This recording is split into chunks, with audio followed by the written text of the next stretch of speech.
title of this video is my content creator story.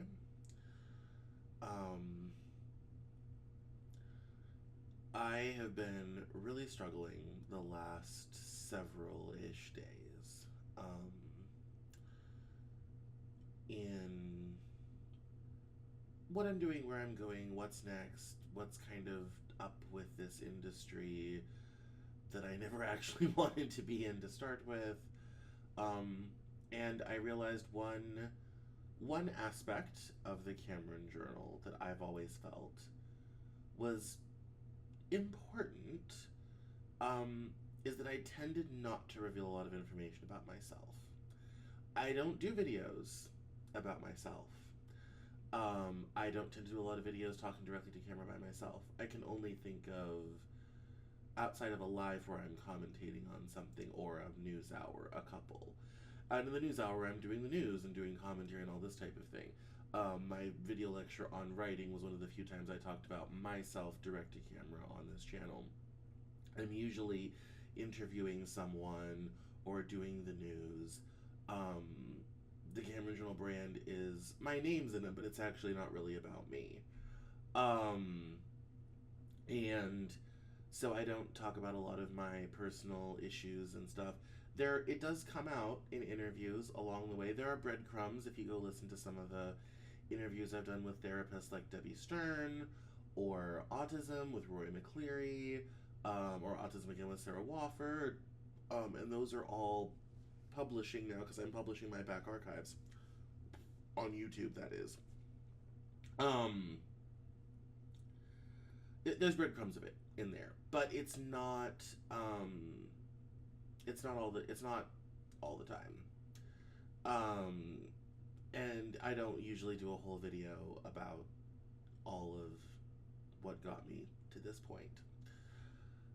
So in this way, this video is going to be a major departure, because I want to start from the beginning and just catalog my journey for the first time.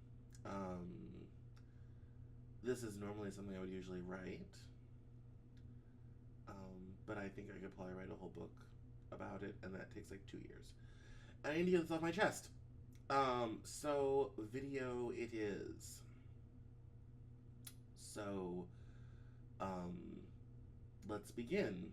So, if you've listened to any of those aforementioned interviews, you know I had somewhat of a difficult childhood on multiple fronts, especially the front of my health. I was diagnosed with a very severe asthma when I was 7 years old. I basically went from a normal child who was running outside playing and living his life to having severe allergies and basically being unable to breathe. I was in ICU for, I think, 6 weeks at least. And I was in the hospital in total for 4 months over Christmas between, what was it, 95 and 96, I want to say. And it changed my whole life. I couldn't keep up with kids playing outside. I always got in trouble walking in line to and from the playground we visited because I couldn't keep up. And bear in mind, I grew up mostly in Denver, which is 5,280 feet, ceiling of the nation, 1 mile high, so it's right on the steps of the Capitol. And so the air is obviously very thin, and my lungs to this day still don't like thin, high altitude air. And that's gotten worse as I've gotten older, because I had another hospitalization in 2010 and I've had COVID 2 times. So my lungs prefer a lower altitude where there's oxygen molecules readily available. And so, so there were multiple different fronts of that, and it would be a kind of a difficult thing all the way through. Fast forward to 2006, when I turned 18. I was, as people know, I worked in Republican politics for a long time. That's no secret. I've done multiple interviews about my time in GOP politics between about 2002 and 2012. But in 2006, I was working with the state senate for State Senator Greg Brophy, District 1. And it was a cool kind of thing because I was in high school and most of the time I had to be in college to get the internship, but it was great. I met a lot of great people, like the office manager, Renee White, who is really great, and she was very supportive of me and helped me learn the ropes and all this sort of thing. And Greg was really great and kind of helped me get up to speed in a really fast way. And I kind of started out as only kind of 1 day a week and then became, multiple days a week. And I had been active in an organization called Teen Pact, which was for, if you grew up Christian evangelical, another story I've told along the way, but I grew up Christian evangelical. They were an organization that Christian evangelical teens, especially if you were homeschooled, tended to go to for government, civics, all this type of thing. And they usually get to hang out in the state capitol. And the Christians are very good at teaching their kids about government and activating them from a very young age to be involved in politics, in quite frankly a way Democrats don't. It would be something to learn, to be honest. But I was involved in that world, and that also is kind of why I was in Republican politics as well, because I grew up fairly conservative, homeschooled, evangelical, going to church Sunday morning, Sunday evening, Wednesday night. I was in choir, church choir, band, orchestra. My mom was in choir. She would never believe this, but she has a very lovely tenor voice, and she also grew up playing the piano. Her and I would do stuff together. And I got to play in a bunch of bands because I was also trained in classical flute. And my mom, being the champion that she is, actually picked back up the bass clarinet so I could play in some different bands and things, which is, pretty impressive as parents go. And and so yeah, that in 2006 things were coming together, and I was doing all the right things. My high school credits were done, and I was doing this super cool, very fancy internship where I got to wear a suit every day, and I was going to cool parties. I had a glass of wine underage at the Brown Palace with the Archbishop of Denver diocese, which was just one of those crazy things you'd never think will happen to you as a young person. Um, and it was really cool. Back then, the lobbyists would have these huge breakfast spreads for the staff every day, and we would get free coffee and orange juice and food, and it was just that's illegal now. They made it unconstitutional, but back then you could do that sort of thing. Um, and and it was a very interesting thing. I still have my badge that says legislative aid on it, and so I graduated high school, and for my graduation, because I was homeschooled, I got to do an honorary thing with a small Christian school that I had been participating at, and then I did a 2-hour flute recital for friends and family, including some of their personal favorite hits of mine, and songs that they enjoyed, Broadway stuff, things like that. And I got to work with great accompanists, including one of our church pianists and a really great woman named Kathy Hammer, whose husband flew the Marine One helicopter for Nixon because he was in the military. Um, and so just crazy. This is my life. It goes downhill from here.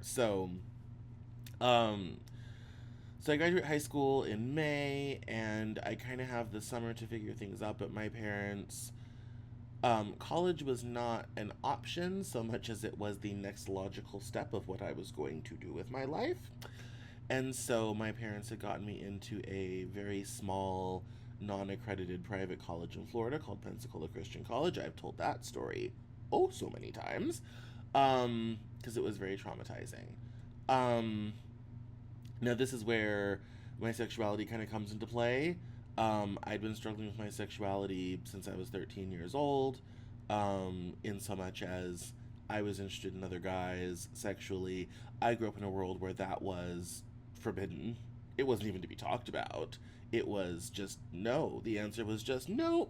Just no. That's not a thing you do.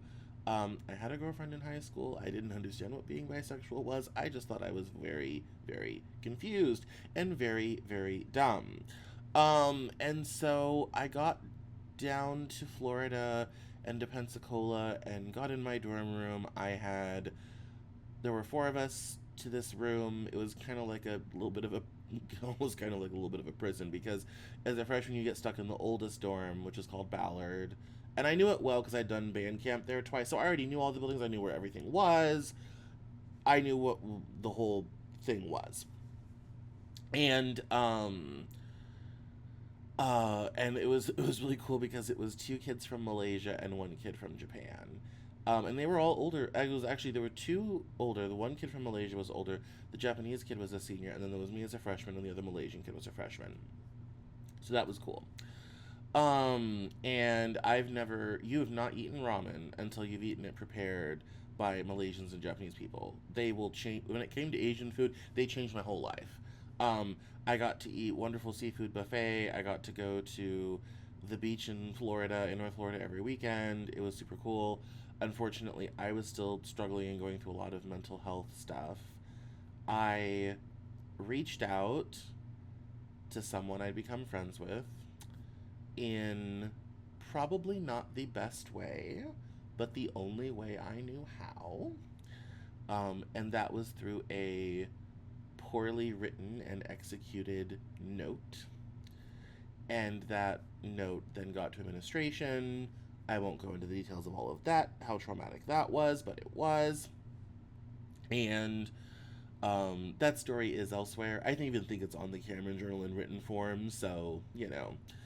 Um, and then 24 hours later, it was all over, and I got expelled.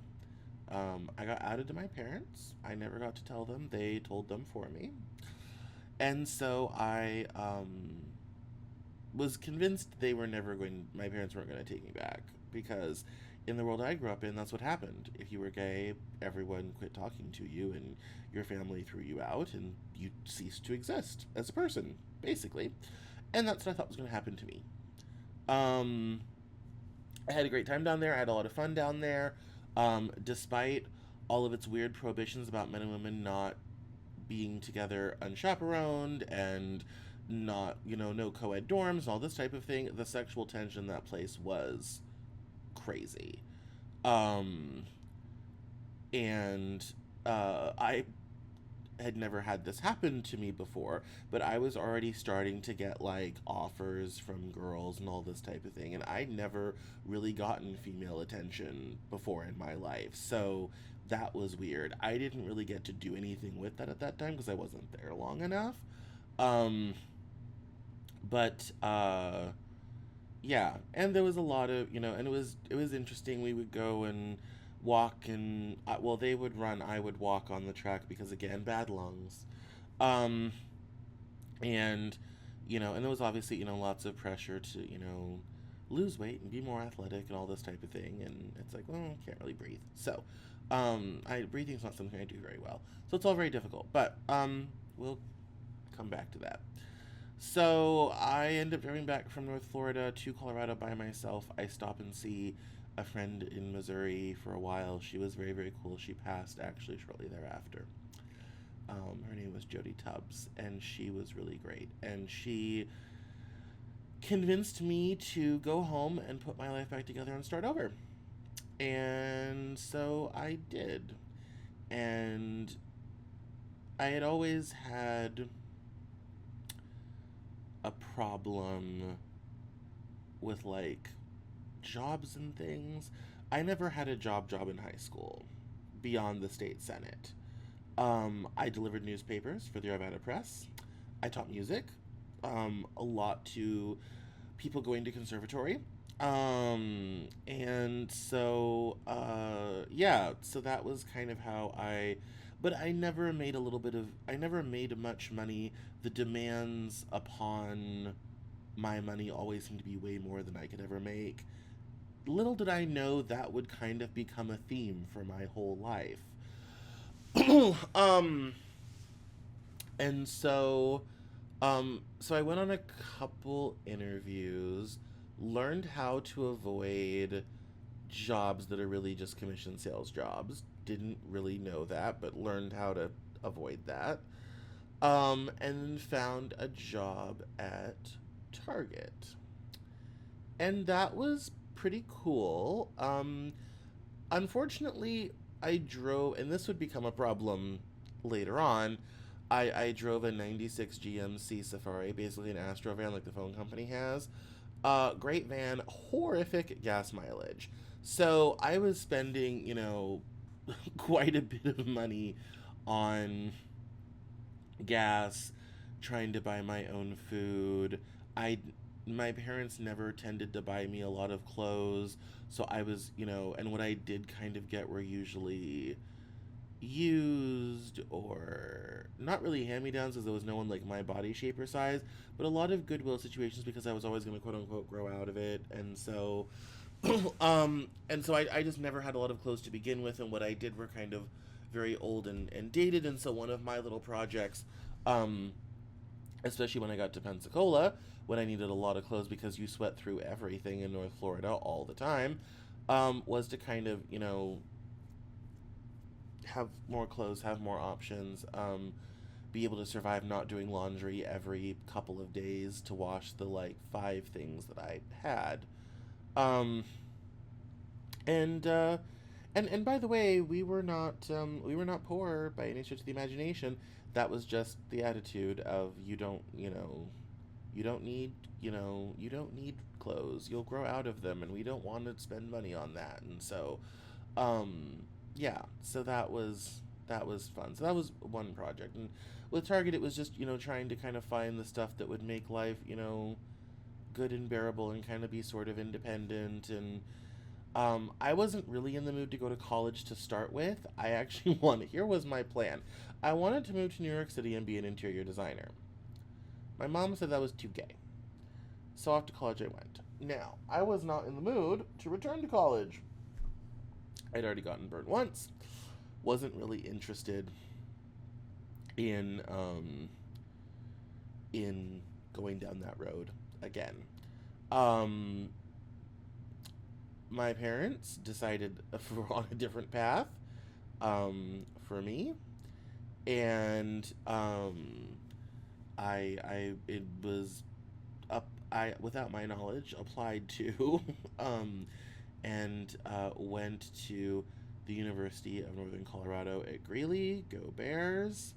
And I arrived there on January the 12th, 2007. Now, as fate would have it, I didn't get to I didn't get to convert my relatively seasonal Target job into a permanent one. No, no, they fired me the day after Christmas. Um, I thought I had survived because a lot of people gotten fired before Christmas, and I thought I had survived. In fact, it was so crazy on Christmas Eve. We tore down and reorganized the entire men's Hanes underwear wall, fixtures and everything, and rebuilt it on Christmas Eve when the store was closing at like 7.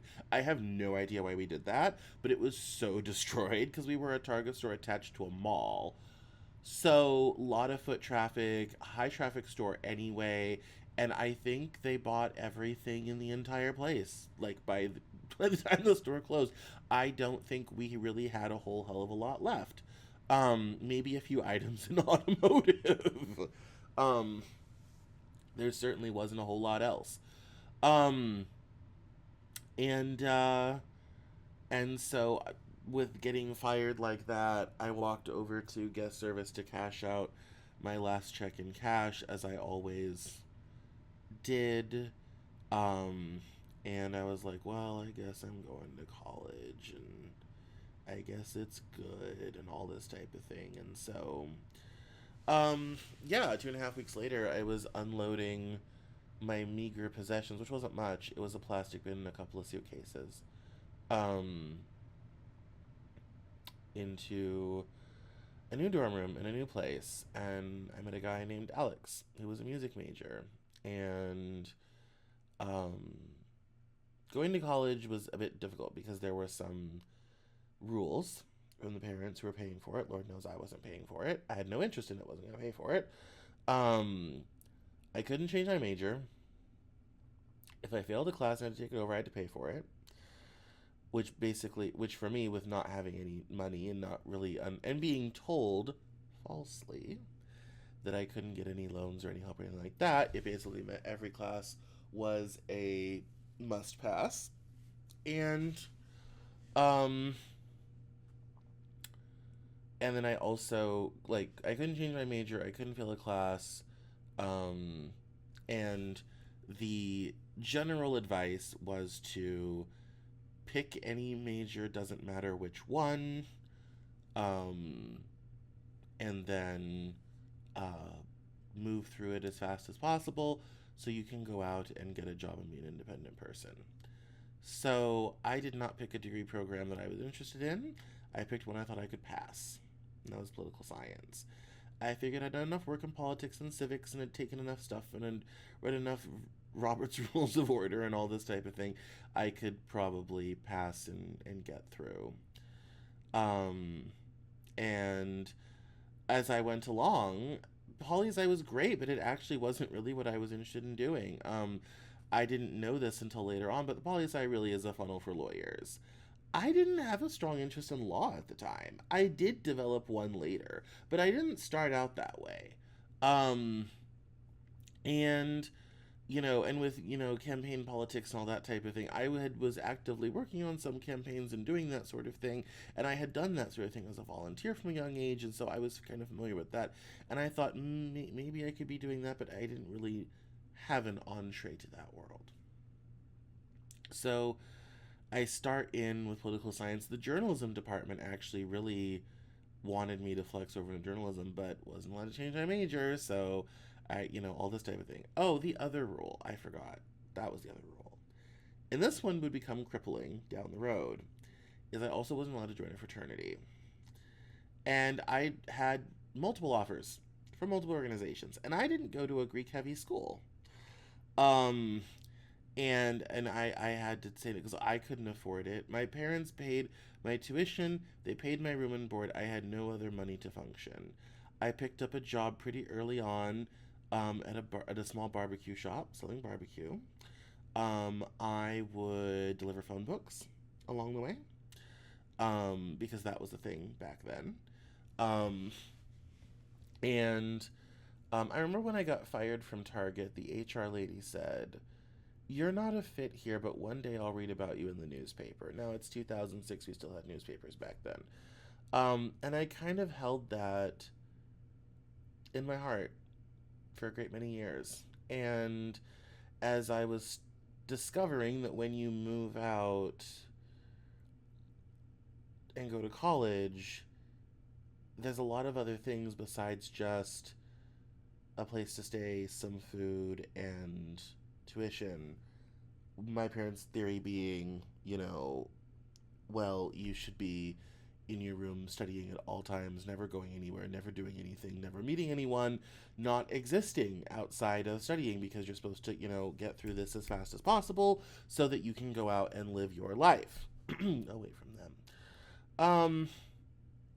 And as it turns out, when you're going to college, it is just the same as living on your own. Um, Kind of, with this, extra thing you do.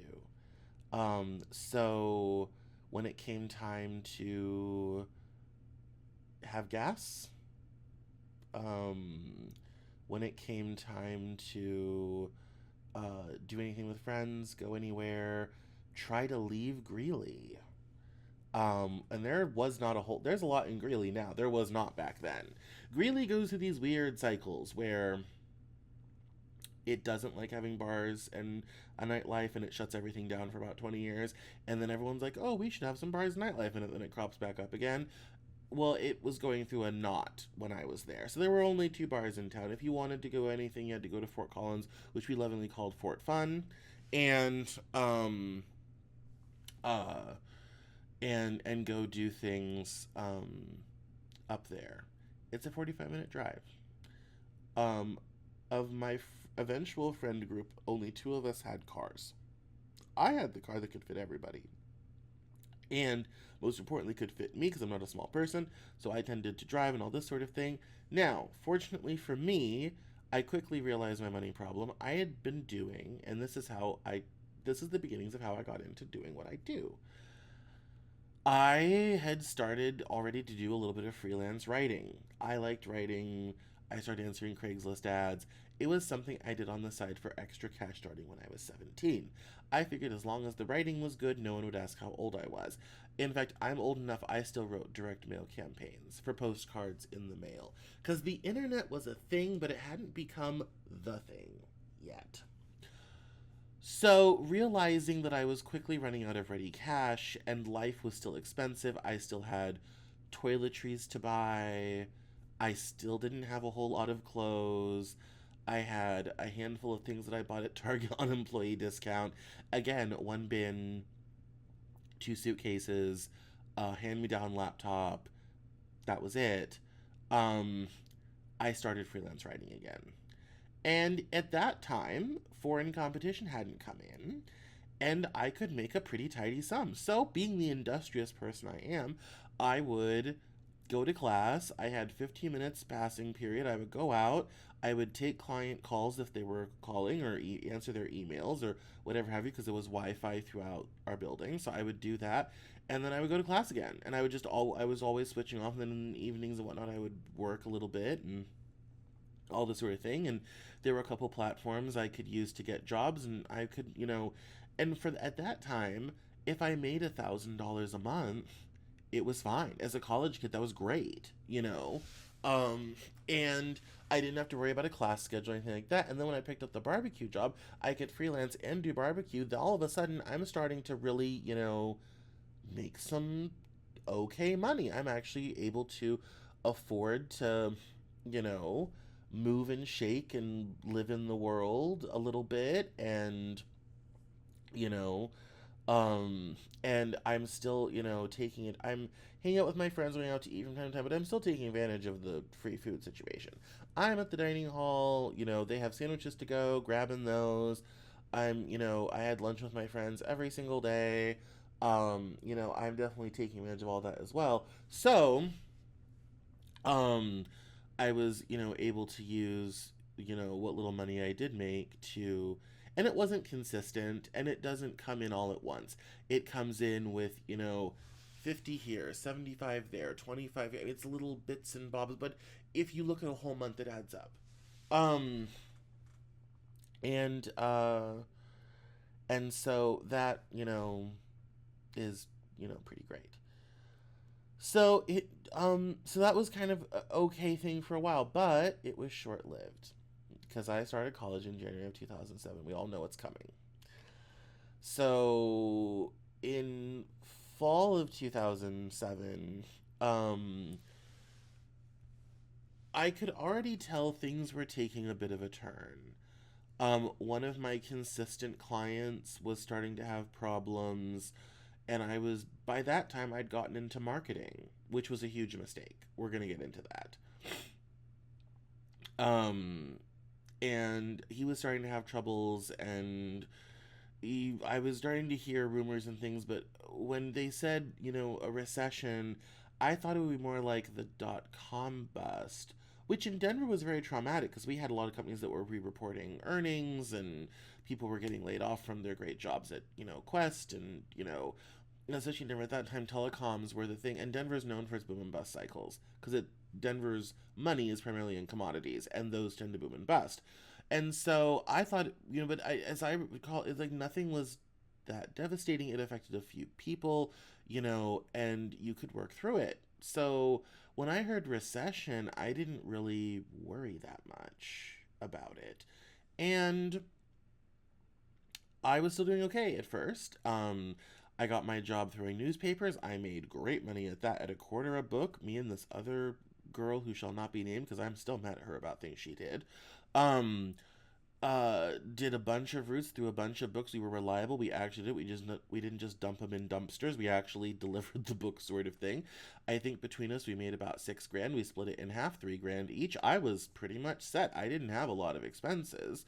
I just wanted to be able to, go to the hookah bar, fill my van with gas, and get Qdoba from time to time. And by time to time, I mean like, like once a week or something. Um, and, and all this sort of thing. Um, and, pack of cigarettes here and there, all this sort of thing. Um, soda, snacks, things for my dorm room, stuff like that. So that seemed fine. Freelancing was slowing down, but I had this phone book money, so I wasn't too worried. This is spring 2008. Little did I know, things in the and outside world are getting really, really gnarly. And then summer 2008 hits. I had a huge falling out with a bunch of dear friends, one of whom is still a dear friend to this day. We reconnected later. I had a huge falling out with my friend group, and um, and so I kind of went into summer 2008 lonely, no friends, everyone thinking I'm a bit of a scumbag, even though I could definitively prove I wasn't. And so I started hanging out with a different sort of crowd, different sort of people. Had a lot of fun, had a great time. I My one relationship I'd started in the summer of 2007. By that time, we had broke up because we didn't actually really have that much in common. And she was like, didn't was not into reading, was not into books, which was ironic because she was starting to be a teacher. She was older than me. I was 19 when we met. She was 23. Our relationship had petered out. And so I was having fun. I had had fun before I met her. In fact, my dad very kind of famously bought me the giant box of Costco condoms, and I burnt through them in a month. Um, and um, and so so with her, I kind of slowed down because I was a good boy and stayed home. So by summer 2008, I was kind of back on my usual game. And so I kind of did that, and I into fall '08 I started getting involved in student government and all this type of thing, and I was going to events exploring different possibilities. Facebook had come in by this time. I was active on social media. A lot of people that I started out with didn't necessarily stick around. My first dorm hallway was super cool. We were actually got along, all of us, so well. You could have taken out the doors and walls. You could have lived as one giant commune, and I'm dead serious. Like, that never happens. Like, that's just how much we all got along. The doors were always open, and we would just go from room to room, to place, all this type of thing. Unfortunately, a lot of those great people didn't stick around. College was not for them.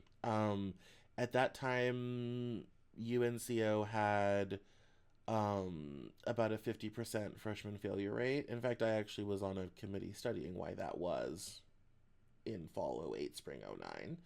Um, I'm burning on class schedule. I'm taking the max amount of classes I can every semester, all this type of thing. My GPA is hanging on by a thread, but I don't care. I'm trying to get through. It was also by this time, my money starts to get weird, and I stop being able to really make money. So by fall of 2008, I'm doing all these great things in student government, events. I'm meeting great people. I'm actually kind of like pretty well known around campus. I'm getting through my college credits. I mean, I took out the catalog of classes my first semester. I marked out all 4 years and didn't open it again. I knew exactly what I was going to take every single semester. It wasn't, I had a plan. And and so I'm all this type of thing, but financially speaking, it's starting to get real dicey. Um and there's just no money. And I'm also, again, wedded to a large heavy vehicle that on a good day gets 15 miles or 18 miles to the gallon. And so it's not practical for me to drive somewhere else to get a job. And because you have to drive to Loveland or Denver, both Loveland's about 25 minutes away, Denver is an hour. And the gas mileage on that is just absolutely brutal. My first semester, I made the mistake of volunteering to continue to teach youth orchestra. That was financially devastating. Because every Monday night I was driving from Greeley to South Denver, teaching youth orchestra for 3 hours, and then driving all the way back to Greeley. Not great. And I couldn't just stay at my parents over the weekend because I had to go to class on Monday. So I was just doing the drive, and this was, my life sort of thing, and I had committed to doing it, and we had already planned in the schedule for me to play Mozart's Concerto in D major for flute and orchestra, so I had to power through. So getting to summer '07 was really great because I ended up like really reducing my gas expenses. So this is how it's gone. Everything's always hanging on by a thread. Everything's always down to the wire, and I'm trying to figure it out on my own. I'm 18, 19, 20 years old. It's my first time in the real world that's not a Christian school or a homeschooling co op or anything like that. I mean, hell, when I showed up to campus, I wore leather shoes, slacks because I only owned one pair of jeans, a collared shirt, and a sweater because that's what we wore all the time. That was clothing to me. And everyone thought I was a professor or worked there. And then all of a sudden, I'm hanging around kids with long hair who are on skateboards that I've been told my whole life are evil and terrible and you should stay away from them. Um, so it was quite a change. And so I get to the spring of 2009, and things are just untenable. My barbecue job is gone, um, and I don't know how I'm making it to graduation. I had figured out the summer before I was going to graduate, and I, was able to kind of accomplish this degree in a relatively short period of time. And I knew immediately that if I wanted to survive, I needed to go to grad school. Because by this time, I had figured out, yes, we should do law, and I should, before I go to grad school, I want to do more international relations because I discovered international relations. I kind of fallen in love with international relations. Even despite the fact that my first professor was a very prominent researcher named Jae Kim from South Korea who had worked at the UN, who told me flat out I was in the wrong degree program. As it turns out, she was probably right, but I wasn't about to be put off because I was stupid. Um, and In fact, I kind of have a history of people telling me not to do things, and looking back now, I might have should have listened. um, so uh, anyway, so I got very lucky, and I was able to get a family member to help me out to get me through the end of college, and I not understanding what had happened to the economy, which is why I've spent much of my adulthood studying the 2008 crisis. And then wrote a book, America's Lost Generation, about it. Um, I I ended up, using that family help to get through to graduation and get hat, gown, through all that sort of thing, blah, blah. I had a couple classes because I needed 120 credits, and as it turns out, you could do a poli sci degree and not have enough credits to graduate. So I had a couple classes to pick up over the summer. I did that. Um, Things modestly improved. I turned 21 a week before I graduated. Um, and Because I turned 21, there were some savings and resources available to me that were not available before I was 21. So I used that to move out of the student housing apartment situation I was in, move into the basement of this house. My neighbor was a guy that he'd been my RA. I had a crush on him forever and ever and ever. He was straight as an arrow. And All this sort of thing. And he had convinced me to move into this basement of this house, 2114 10th Avenue. It was a house built in 1946 made of concrete. Um, and I, when I when I rented it, it was unfinished, to say the least. Some plumbing had just been redone. There was still missing drywall. It didn't have a real shower. It had a spout and the whole household drain. Not a real shower. The toilet was aging. The vanity was a sink held up by four 1x2s. The stove looked like it'd been through a tornado. I, cut a deal with the landlord to not pay rent, and I made some upgrades. I never did fix the shower, but I did fix the toilet. I did get a new proper vanity, new faucets, new cold and hot water line. Did all the work myself, bought things on sale, restored this sort of thing. I splurged on a new nice electric stove. I finished mudding the drywall, although I didn't have the tools, so it didn't come out quite right. And then I kind of painted the whole place to kind of spruce it up. I bought some air conditioners real cheap from somebody to keep it cool because it was always hot. And I set it up real nice, and I got furniture and couches, and some people bought me stuff for graduation presents, and I had graduation money, and so I put it together, and I thought, yeah, this is an investment because, I'm going to do grad school here online at Norwich University, and because applying to grad school was a whole mess. My GPA coming out of undergrad was not great. It wasn't.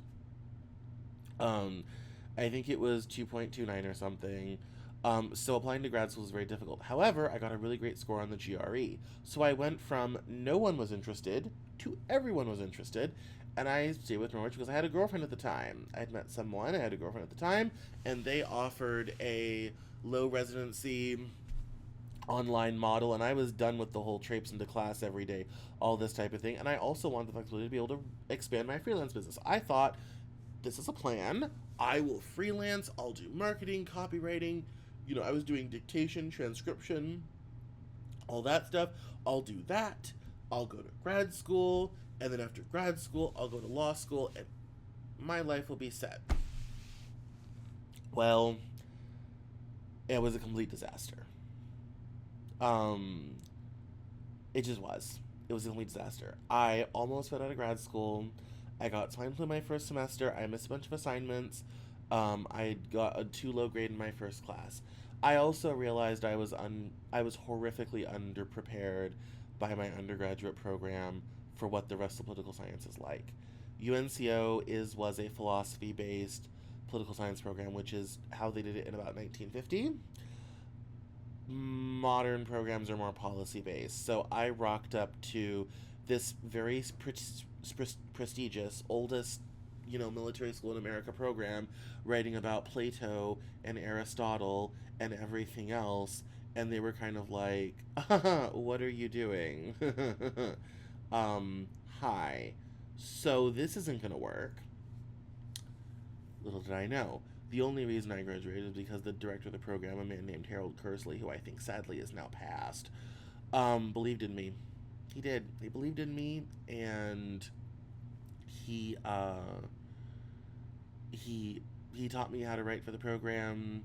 I had to leave the program at one point to in order to as for administrative purposes, because my grades were too low and I had to basically reapply. I got back in, ironically at my mom's insistence, because she thought this was all kind of a waste, but she actually as I kind of didn't care at that point, I kind of given up. And so I applied, got back in, I did eventually graduate. Now in 2010, so I was in grad school from the fall of 2009 to the spring of 2011. I had a major hospitalization for my husband in 2010, two actually. They were both in October, they were 2 weeks apart, almost died both times. I was in the ICU at one point for about 4 days. It was very touch and go. I had been into working out and lifting and cardio and all this type of thing, and after that it was an imperative. I had to rebuild my lungs, I had to rebuild my whole strength. Fortunately, my best friend at the time was a fitness fanatic. This man had visible abs sitting down. He had a non-existent body fat percentage. And very fortunately by that time, he was 2 years older than me. He'd graduated already. He'd gone down to Miami, Florida in the middle of the recession, which was not the place to be. Had come back out. I'd helped him come back out. All this type of thing. Fortunately for me, he was living upstairs at that time. And he and I would go to the gym all the time. Because he was a fitness freak, always wanted to work out. I needed to work out. So it was kind of a match made in heaven. And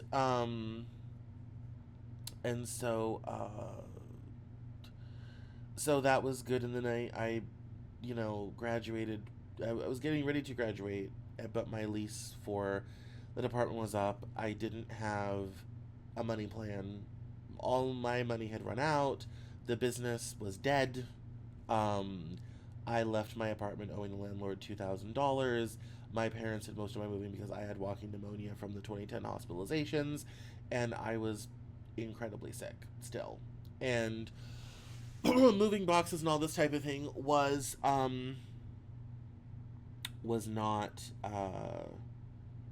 something I could do at the time. And like I said, I was entirely broken. In fact, I didn't have gas money to drive to my parents' house after the move, actually.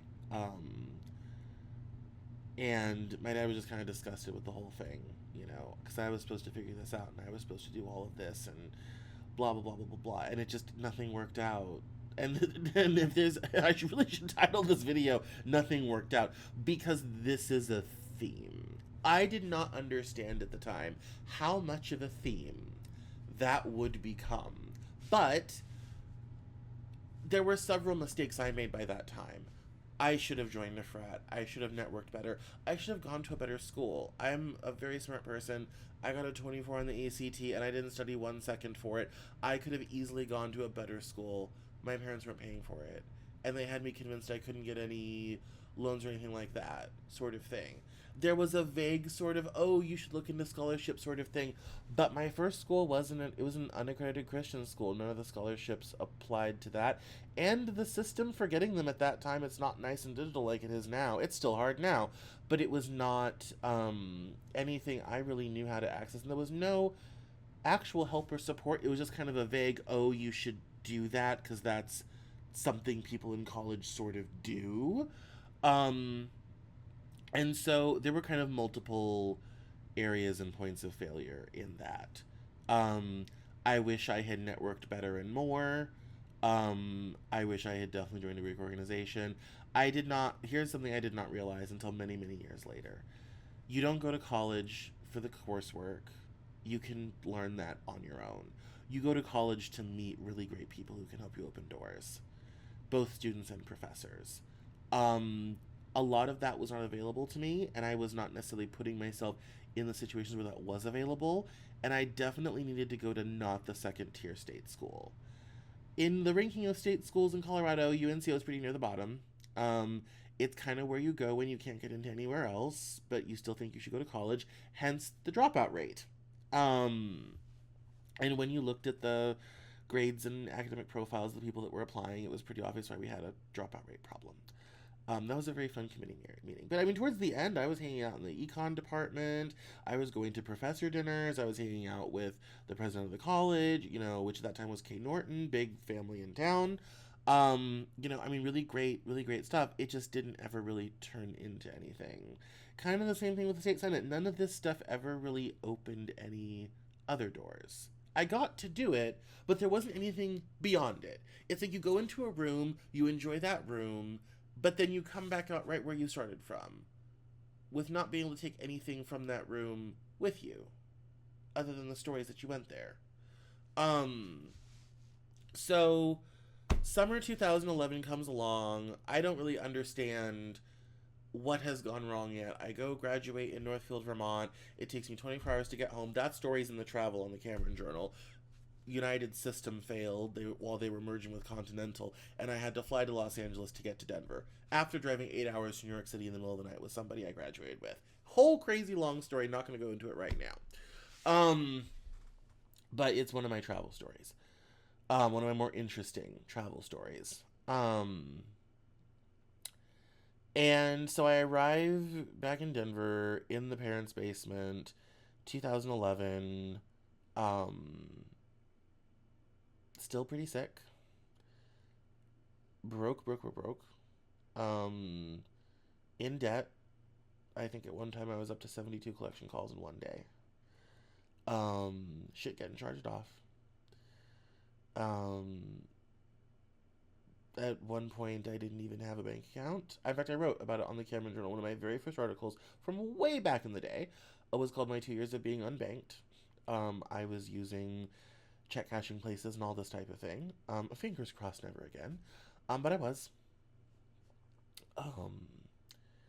And all my business stuff collapsed. All the stuff I'd done, everything was gone. I had my stuff in boxes in my parents' basement, and I was still, kind of struggling.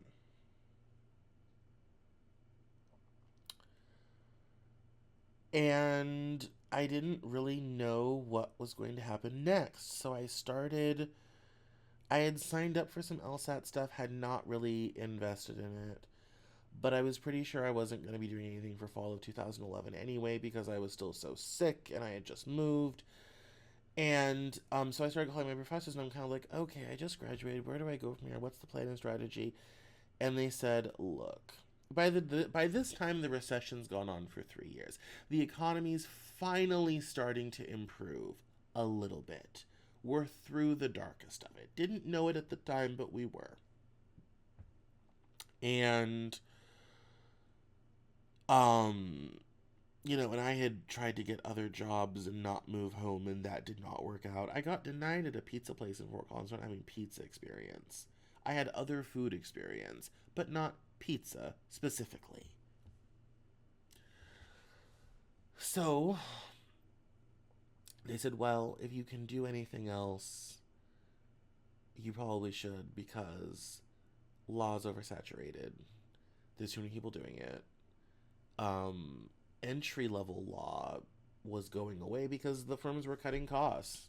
And the fastest way to cut costs was to cut out you know, the employees who make cost the least numerically but take up the most resources in mentorship and everything else. And so it was a very difficult time. They said, if you can do something else, you should. And so, big mistake number two, I go along and say, well, I have all these skills in copywriting and marketing and all this type of thing. And I've done lead gen for, different sites and all this type of thing. And yeah, sure, that's what I'll do.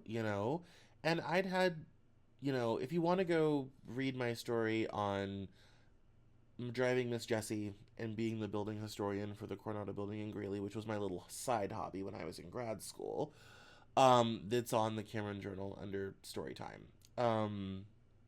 Not to go into that right now. But I was like, well, I have these great research skills from being a building historian.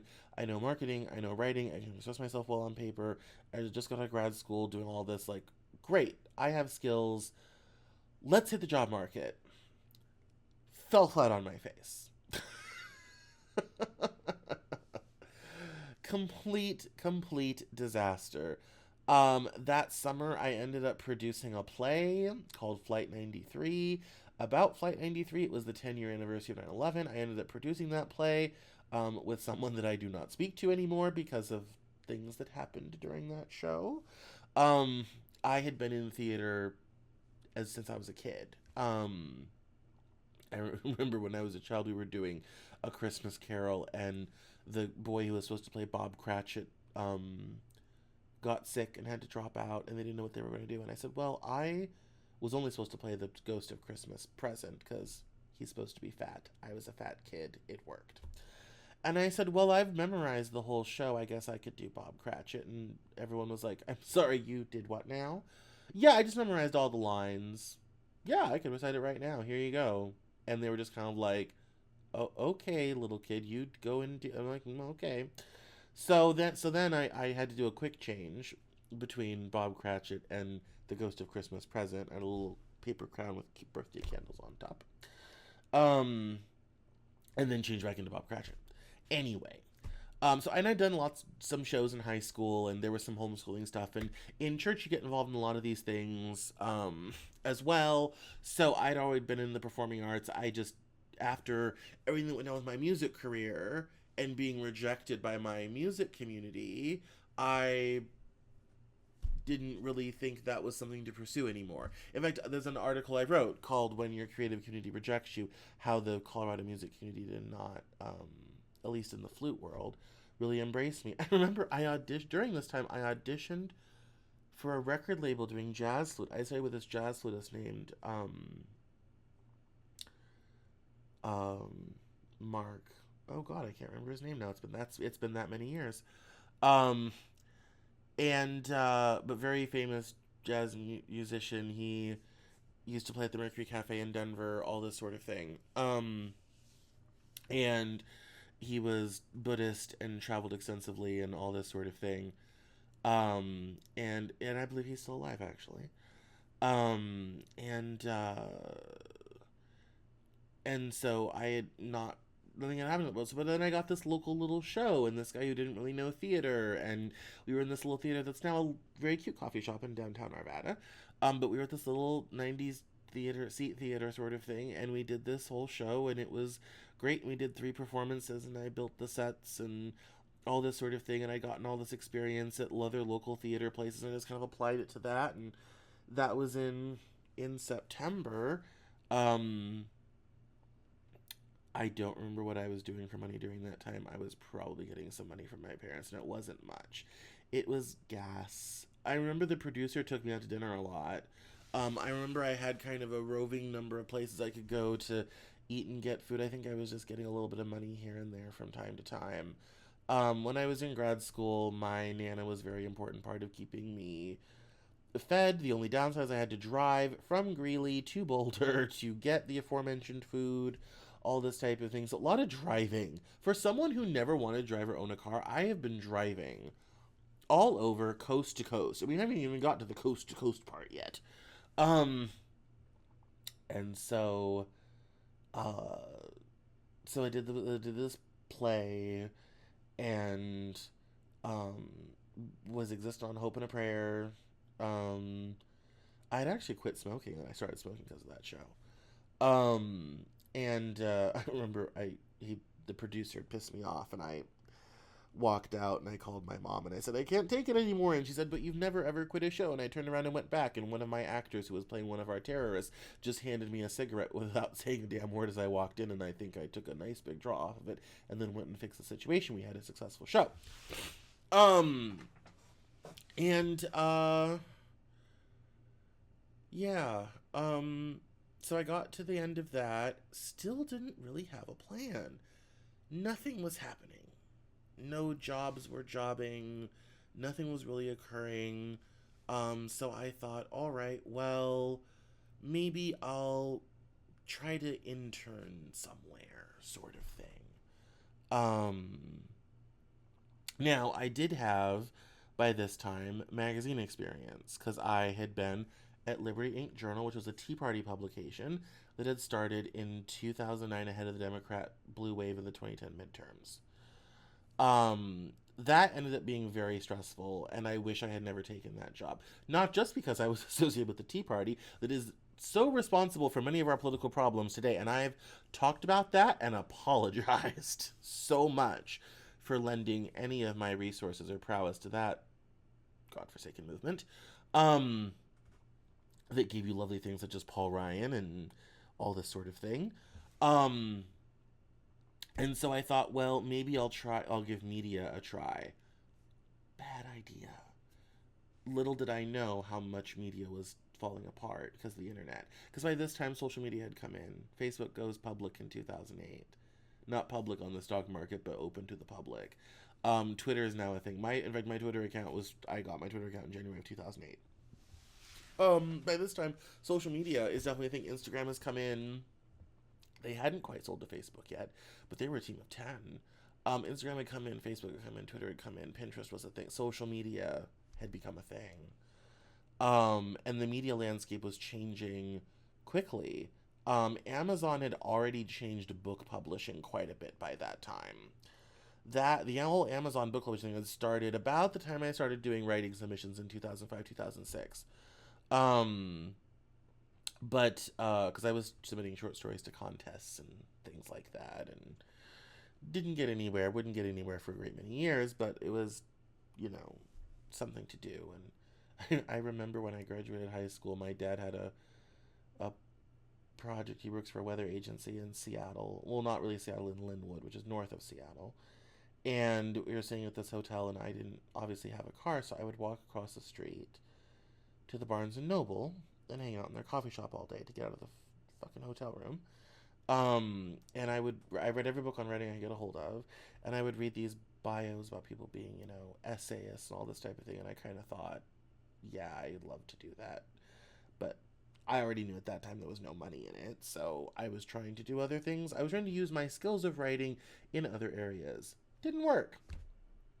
Um, and so I had this magazine experience from Liberty Ink Journal, which happened during grad school. So during grad school, I'm freelancing. I'm doing Liberty Ink Journal, which was exhausting. I mean, it was a lot. It was exhausting. I wasn't able to devote myself as fully to it as I wanted to.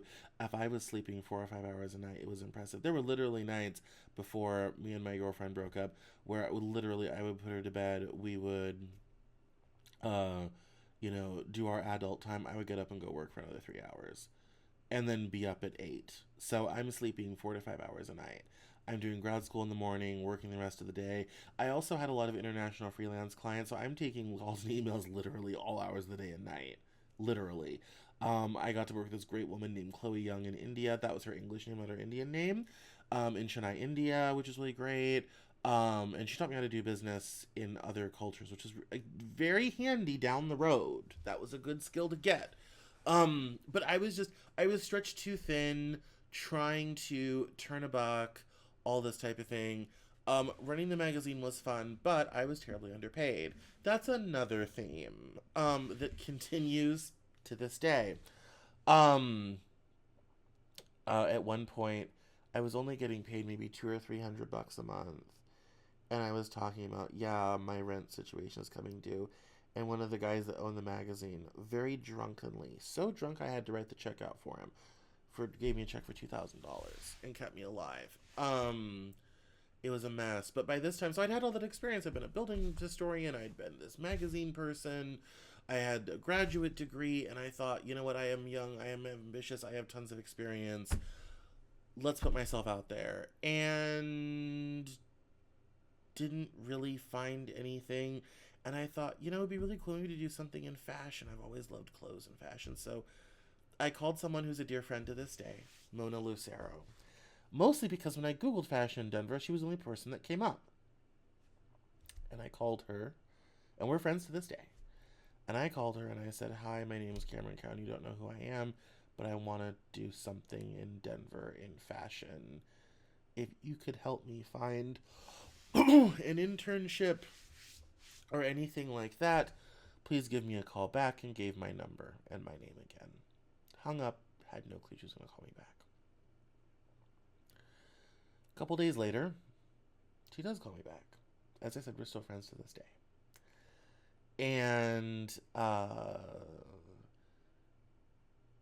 And she's like, well, there's not much really here.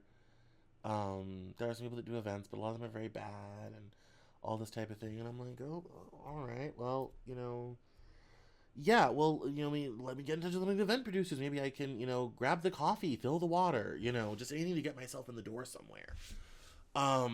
And I did. We actually met up at her old shop in the Highlands, across from what used to be Denver Beer Company, and I think they have now moved. And that whole area is something else now. It was used to be Paris and the Platte, which is long gone. Denver Beer Company started there, and I think they've moved elsewhere because the land's too expensive. And her shop was in there too. This was before Denver became cool. And um, and uh, and so I went down there, and met with her, and I saw her clothes and all this type of thing. And she got me in touch with some photographers and some event producers and all this type of thing. And so I started adding people on Facebook, and I forget what I was doing for Ready Cash at the time. I might have been doing just some local business marketing, which for me was going door to door. Hi, my name is Cameron. I noticed you don't want to Google my business page. How's your SEO? How's your website? All this type of thing. Do you need help on social media? All this type of thing. I don't quite remember. Um, and and so yeah, so I was doing that, and I met a photographer named Michael Beckerman, who was kind of a full-time artist type, although he was also doing electronic sales, like bulk corporate sales for Sony and all this type of thing. And he, like many of the rest of us, was hanging on by a thread. Didn't realize that would be a theme for me. and uh, and he put me in touch with someone who would change my life in all the best ways, in all the worst ways. I would meet a couple of lifelong friends out of that situation, but it would be also completely devastating at the same time. Funny how that works.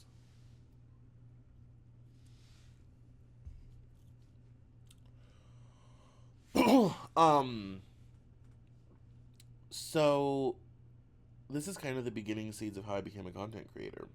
We're up to that point. Um, and so I started at this magazine that was called Taste and Grandeur, would one day become New Culture magazine, that was, in its 2.5 year history, a magazine, a vintage clothing boutique that won Best Upscale Boutique first year it was open for Western Magazine from Denver, and in its last incarnation was a tattoo shop.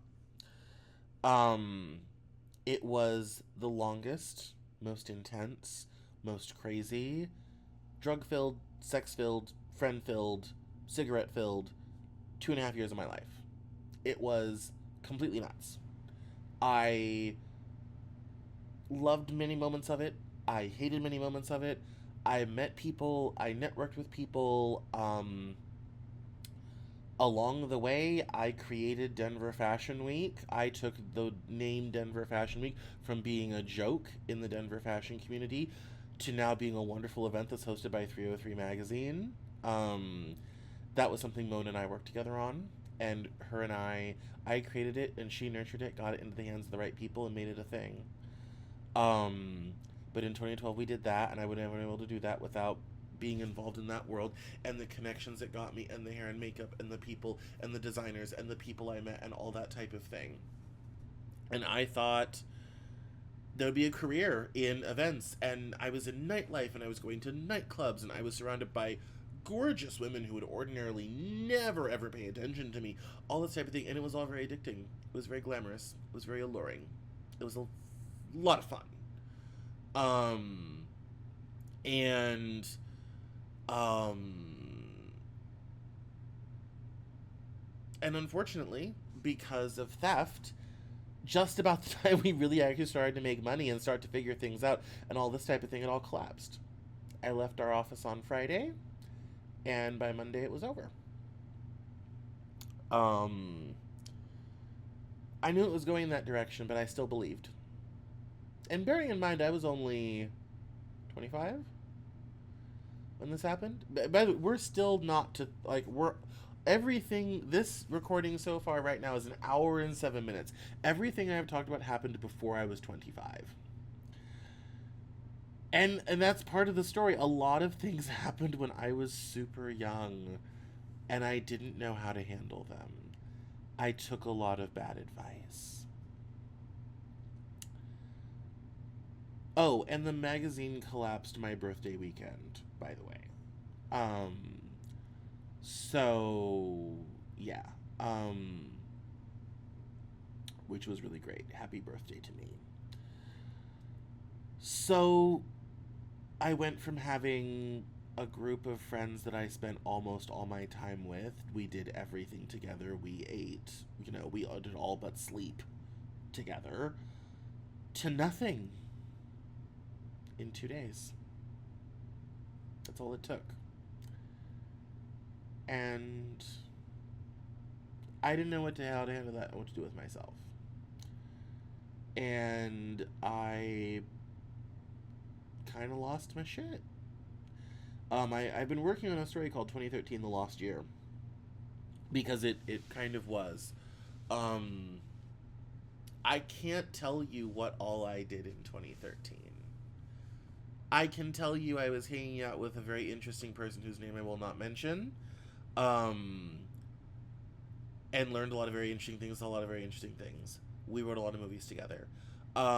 We sold Office comic book collection and some of his nerdy stuff, figures and all that type of thing, and that's how we survived financially.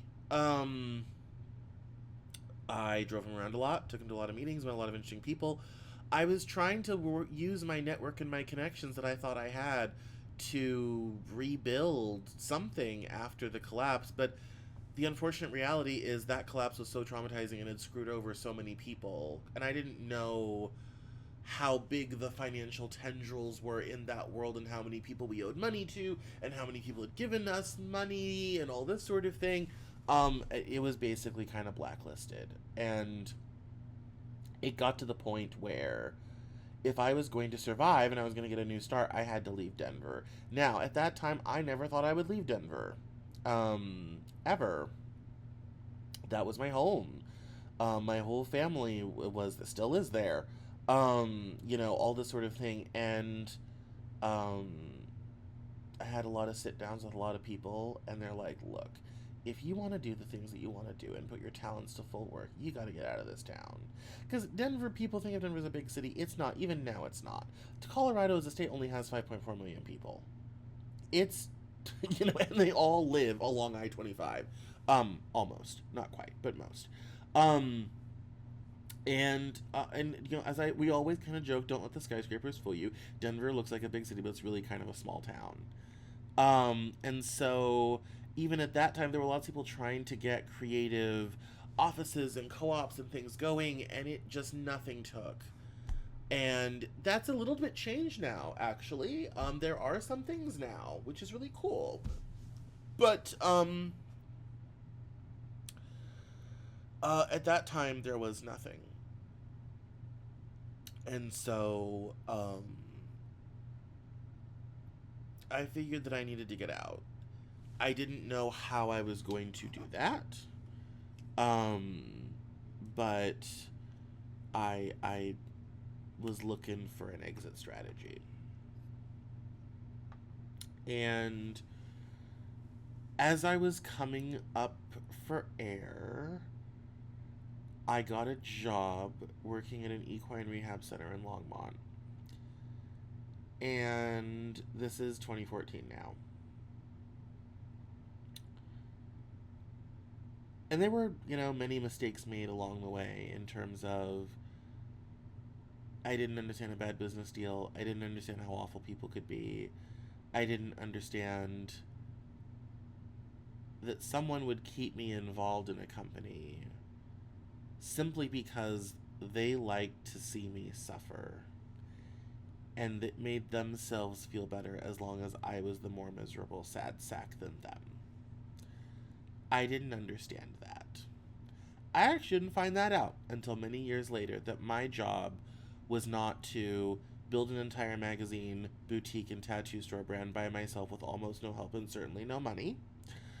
And then I built it, and we won awards, and we got a following, and we became a thing, and I did that myself, being on social media every single day, building a website, writing all of our content, going to events, getting to go to the YSL exhibit at the Denver Art Museum, participating in all of that, creating the biggest thing to happen to Denver in fashion at that time, and getting people to work together who hated each other, and and actually showing people, yeah, here's how you do 6 fashion shows in 7 days in a row at 5 different venues. Here's how you do that. It is possible. With a lot of work, a lot of sweat, no sleep, and a lot of caffeine. And I didn't understand that my whole job was basically to make someone feel less bad about themselves because I was so awful, at least from their view. And so I was looking for an exit strategy, and I had this job at this rehab center. Again, wasn't paid very much, but she was another startup, needed a business plan, it was a family thing, and so I did it, and it was okay. I mean, the commute was awful. It was 2 hours to get up there. But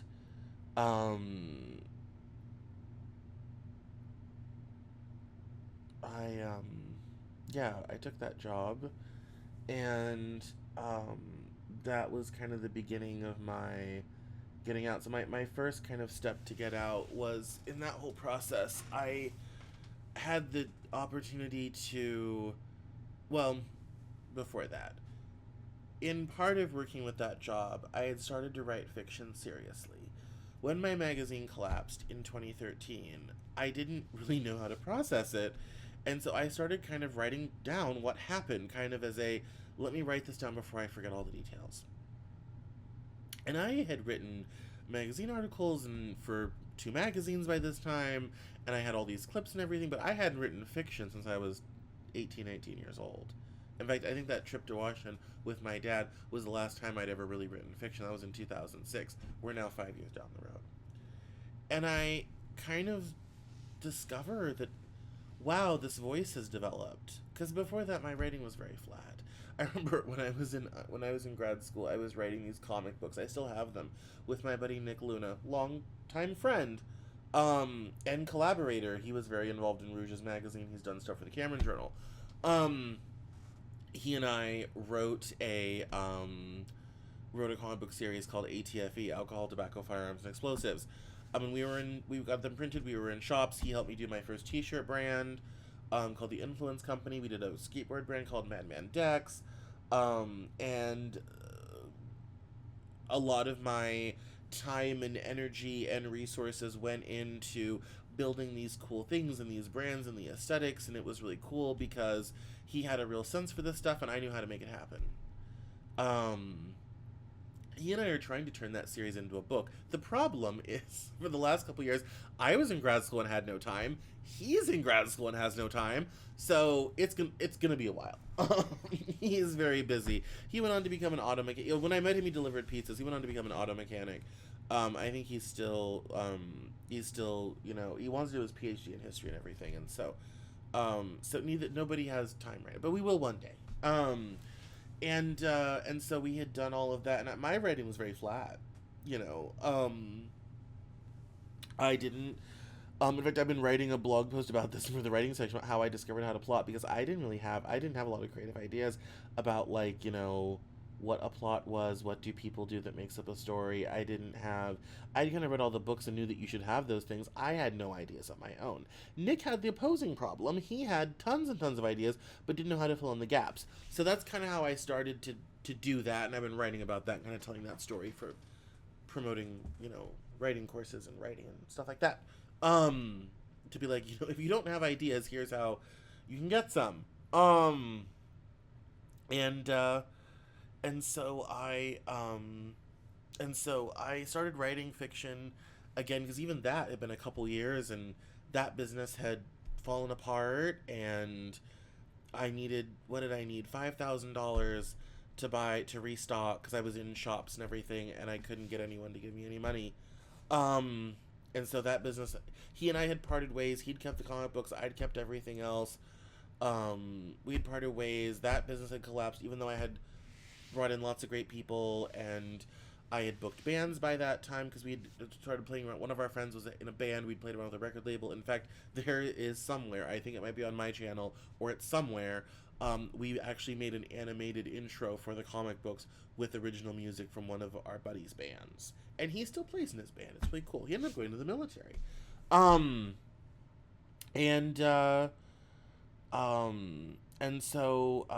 that was really, kind of cool and interesting. And it was that experience was fun, because I got to sit in his apartment and we would write every night after I got off of work. So it was really cool. But anyway, I had not written seriously in a long time. Other things had happened. Other business had collapsed. Things had not gone well. And mostly not due to necessarily lack of connections, lack of resources, because if I'd been able to get money for t-shirts and skateboards, we were already in shops. We needed to restock. I was part of a company that had a shop. I could have gotten us in there. We were not without distribution. We were without something to sell. And also I was booking bands in great venues like the Bluebird and all this type of thing. And we could be selling the shirts at those shows and all this type of thing. It was really cool. And I needed more money to help my bands get off the ground. And I even got so far as to get a really great band called Gashead to consider working with us, because I still love music, still love the music industry. But by this time in 2013, all of that's collapsed. No more record label. In fact, have I written about owning a record label? I think so. No more record label, no more t-shirts, no more skateboards, no more comic books, no more nothing. Nick and I aren't even talking at this point. And I'm just at this rehab facility and go into groups because I needed it. I needed some of that help too. I was still on the struggle bus with substances. But then I was also building this business and getting the books worked out and getting insurance and hiring a medical coding and billing person and all this type of thing. And I got this opportunity to um, go and visit my priestess and her husband in Tacoma, Washington. I'd known them since I was like 22.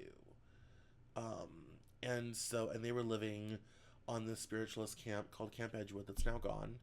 Um, and I got the chance to hang out up there with them, and I took the train. This is the stories and story and travel on the Cameron Journal.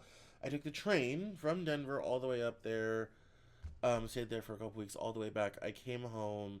My parents had come up from the train station.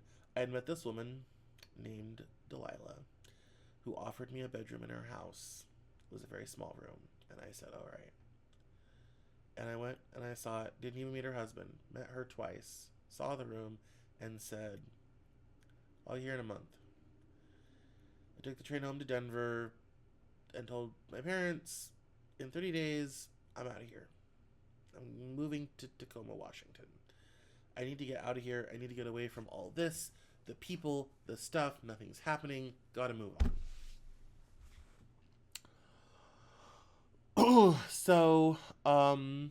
And this is when, now it's about this time. This is the summer of 2014. Yeah, because I moved to Tacoma on October 12th, 2014. So this is fall.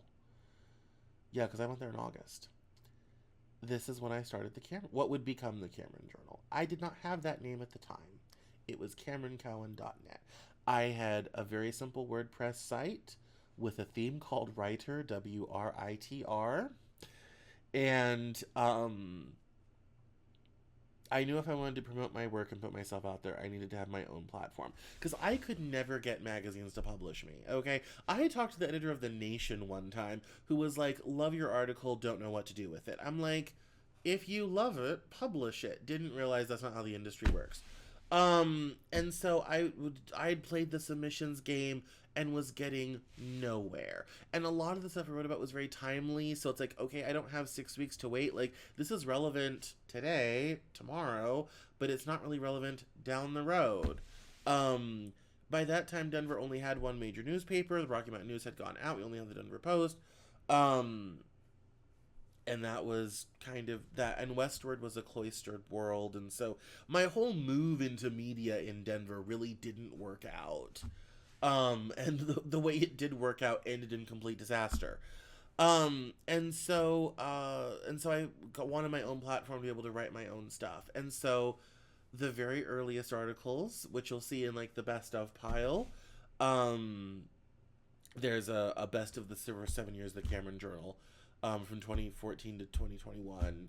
Um, like credit unions and all that stuff. All my stories about Nana and her technology and her laptop and her phone and all that stuff, those started out on a little one column blog website at CameronCowan.net. The guy who owns the .com is a military contractor and is a complete asshole. So when I wanted .com, I went for Cameron Journal. Oh, sounds good, I thought. And so as part of that was part of the 2018 rebrand.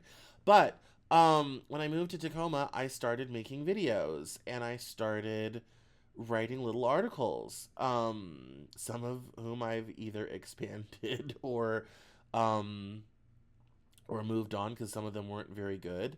Although some of them have gotten a refresh, or gotten a video added to them or something to kind of, make up for it. But they're all there. The entire complete library is there from my very, very first thing. And clips are in from print magazines, and I'm writing for my college newspaper, um, uh, and all this type of thing, are there. And yeah, I mean, I had, all of these things, all of these clips that I dutifully saved and taped to paper and tried to preserve. And in fact, I forgot, in college, that's how I got my barbecue hut job at the barbecue hut, was because I had done a profile of him for the student newspaper. And he said, do you want a job? So, you know, being a reporter opens doors sometimes. But I had started my little blog and started doing videos. Um, At this time for work, I had very few personal expenses. Parents were still paying my car insurance and my phone, so I had very few personal expenses. So I was basically able to do it sort of full time and then take side jobs. That was also the beginning of me getting some real help and support from other family members, which was very helpful because I think everyone was kind of waiting on me to kind of maybe figure things out. And I had grown closer to some parts of my family who really were invested in me, and so that kind of got helped me get started. But I also soon found myself working at this German auto mechanic place called Lakewood Foreign Car, which sadly is now closed because the owner, I believe, has passed.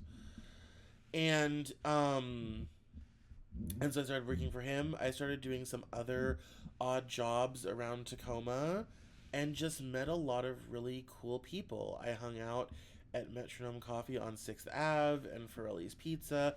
I met several long term friends, some friends that didn't make it more than a couple years. But I was just, I would make a video once or twice a week. I was still trying to figure out like the YouTube format.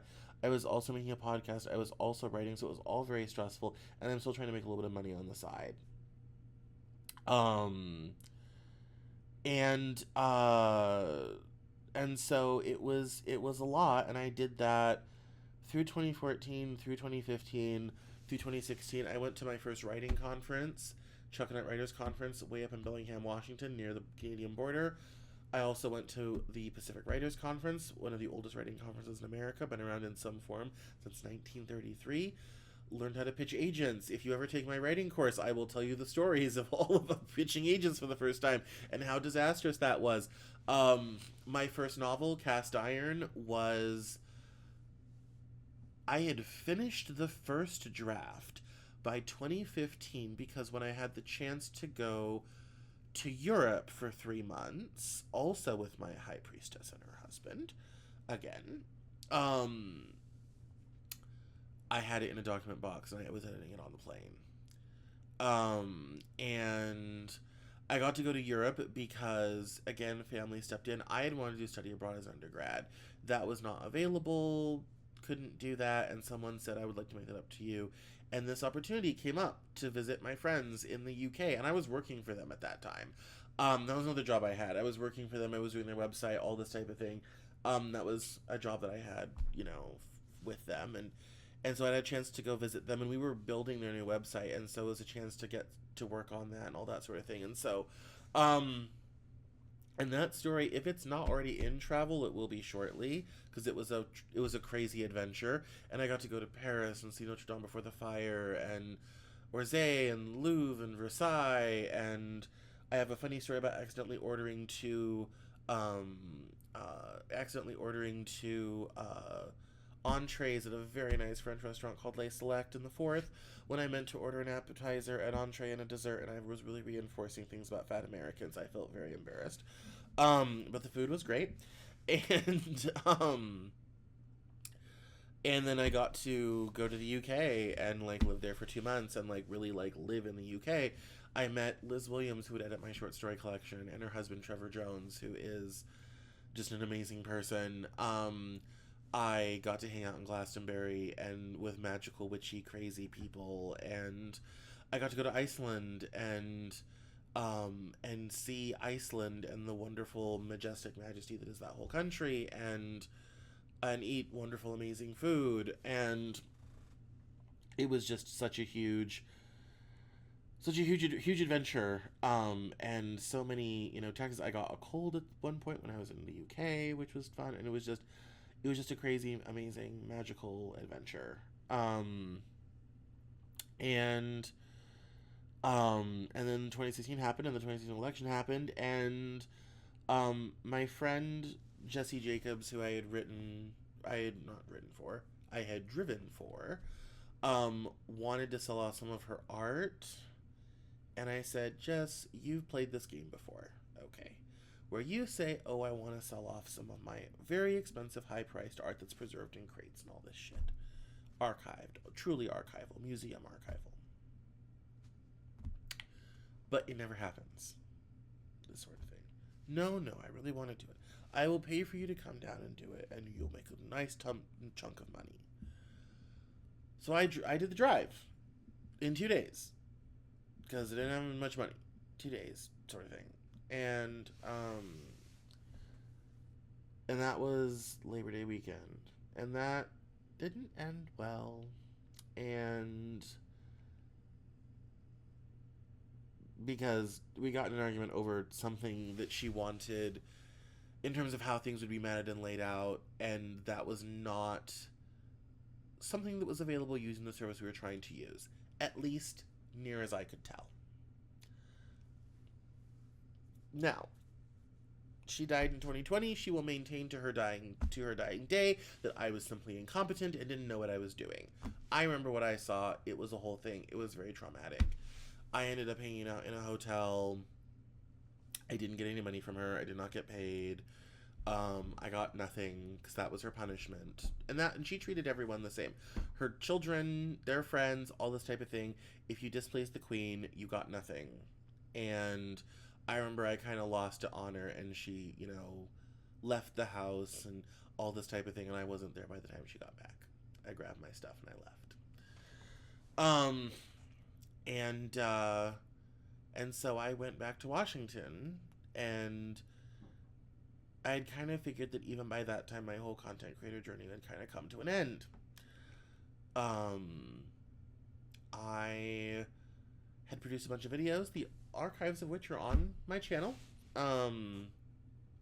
They are, at that time I called it the Cameron Cowan Show, and that was, the original Cameron Cowan Show videos are on the channel.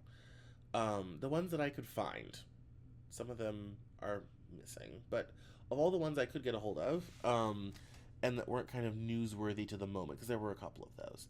I only had one video do really well. I did get a video to the front of collegevideo.com that was really cool, and that one had done quite a bit through like the whole Daily Motion symptom. I'd never broken through on YouTube.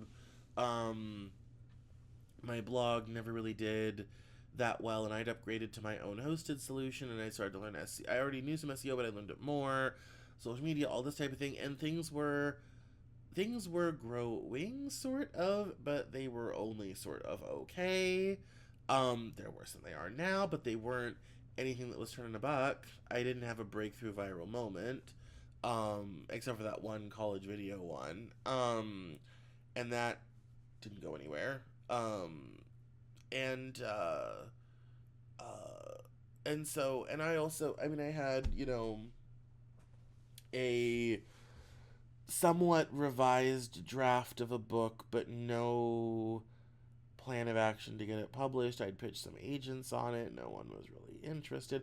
I had a couple of book projects I'd pitched some agents that some of those had not gone well. One draft just wasn't revised and edited enough. And so, so that I had an agent on the hook for a project, and then she ended up not taking it because it just wasn't ready. So I had book projects that weren't done, a YouTube channel that wasn't going anywhere, a blog that was going even fewer places. And I said, screw it. This ain't worth it. And at this time, people didn't really listen to podcasts yet. Now, podcasts have been around since 2004. Pod, iPod, cast. It's where the name comes from. But even at that time, when you said, oh yeah, I do a podcast called The Cameron Cowan Show, and I talk about news and politics and current events, people are kind of like, a pod what? Did you say? And people weren't really socialized to watching videos as yet either. That was still very much for the kids thing. Remember, millennials are 10 years younger at this time. It was like for the kids thing. Like, this was not an adult thing that normal people did. And so people would be kind of like, I think my kid watches, what's YouTube? Sort of thing. So it was still very much a television-driven media environment, and we hadn't fully transitioned to the new media that we have now. And so, in a weird way, I was a little ahead of my time. Now, anybody with a shingle has a podcast, does videos, video podcast, does some sort of written content, sometimes written by AI. We're not going to go there. And nowadays it's very common. Every creator does that. Back then, it was kind of the new thing. And kind of because of that, it was hard to get traction. The people that were getting traction were people doing prank videos and quote unquote challenges, and I'm just over here dressed nicely, talking about the news on a little camcorder, and then editing that together and uploading it, and trying to explain really big important things in a very small and simple way that doesn't break your brain. And that's been central to my brand the whole time. So I say screw it. I'm not making no money, tired of being broke, tired of, going around to friends to get meals and figuring out where my next tank of gas is going to come from and hoping I get enough hours at the auto shop to buy this, that, or get my next car repair because by this time I was on Audi number 3 and all this sort of thing. And so, yeah, so I pack it in. Right after, I think I might have made it through the election. But the minute the election was over, I was done. So I started applying to jobs. Now, remember when I said I always had a difficulty applying for jobs? No one had ever considered me very employable. Well, this was kind of the same situation, but I kind of got lucky. So I started applying for jobs. I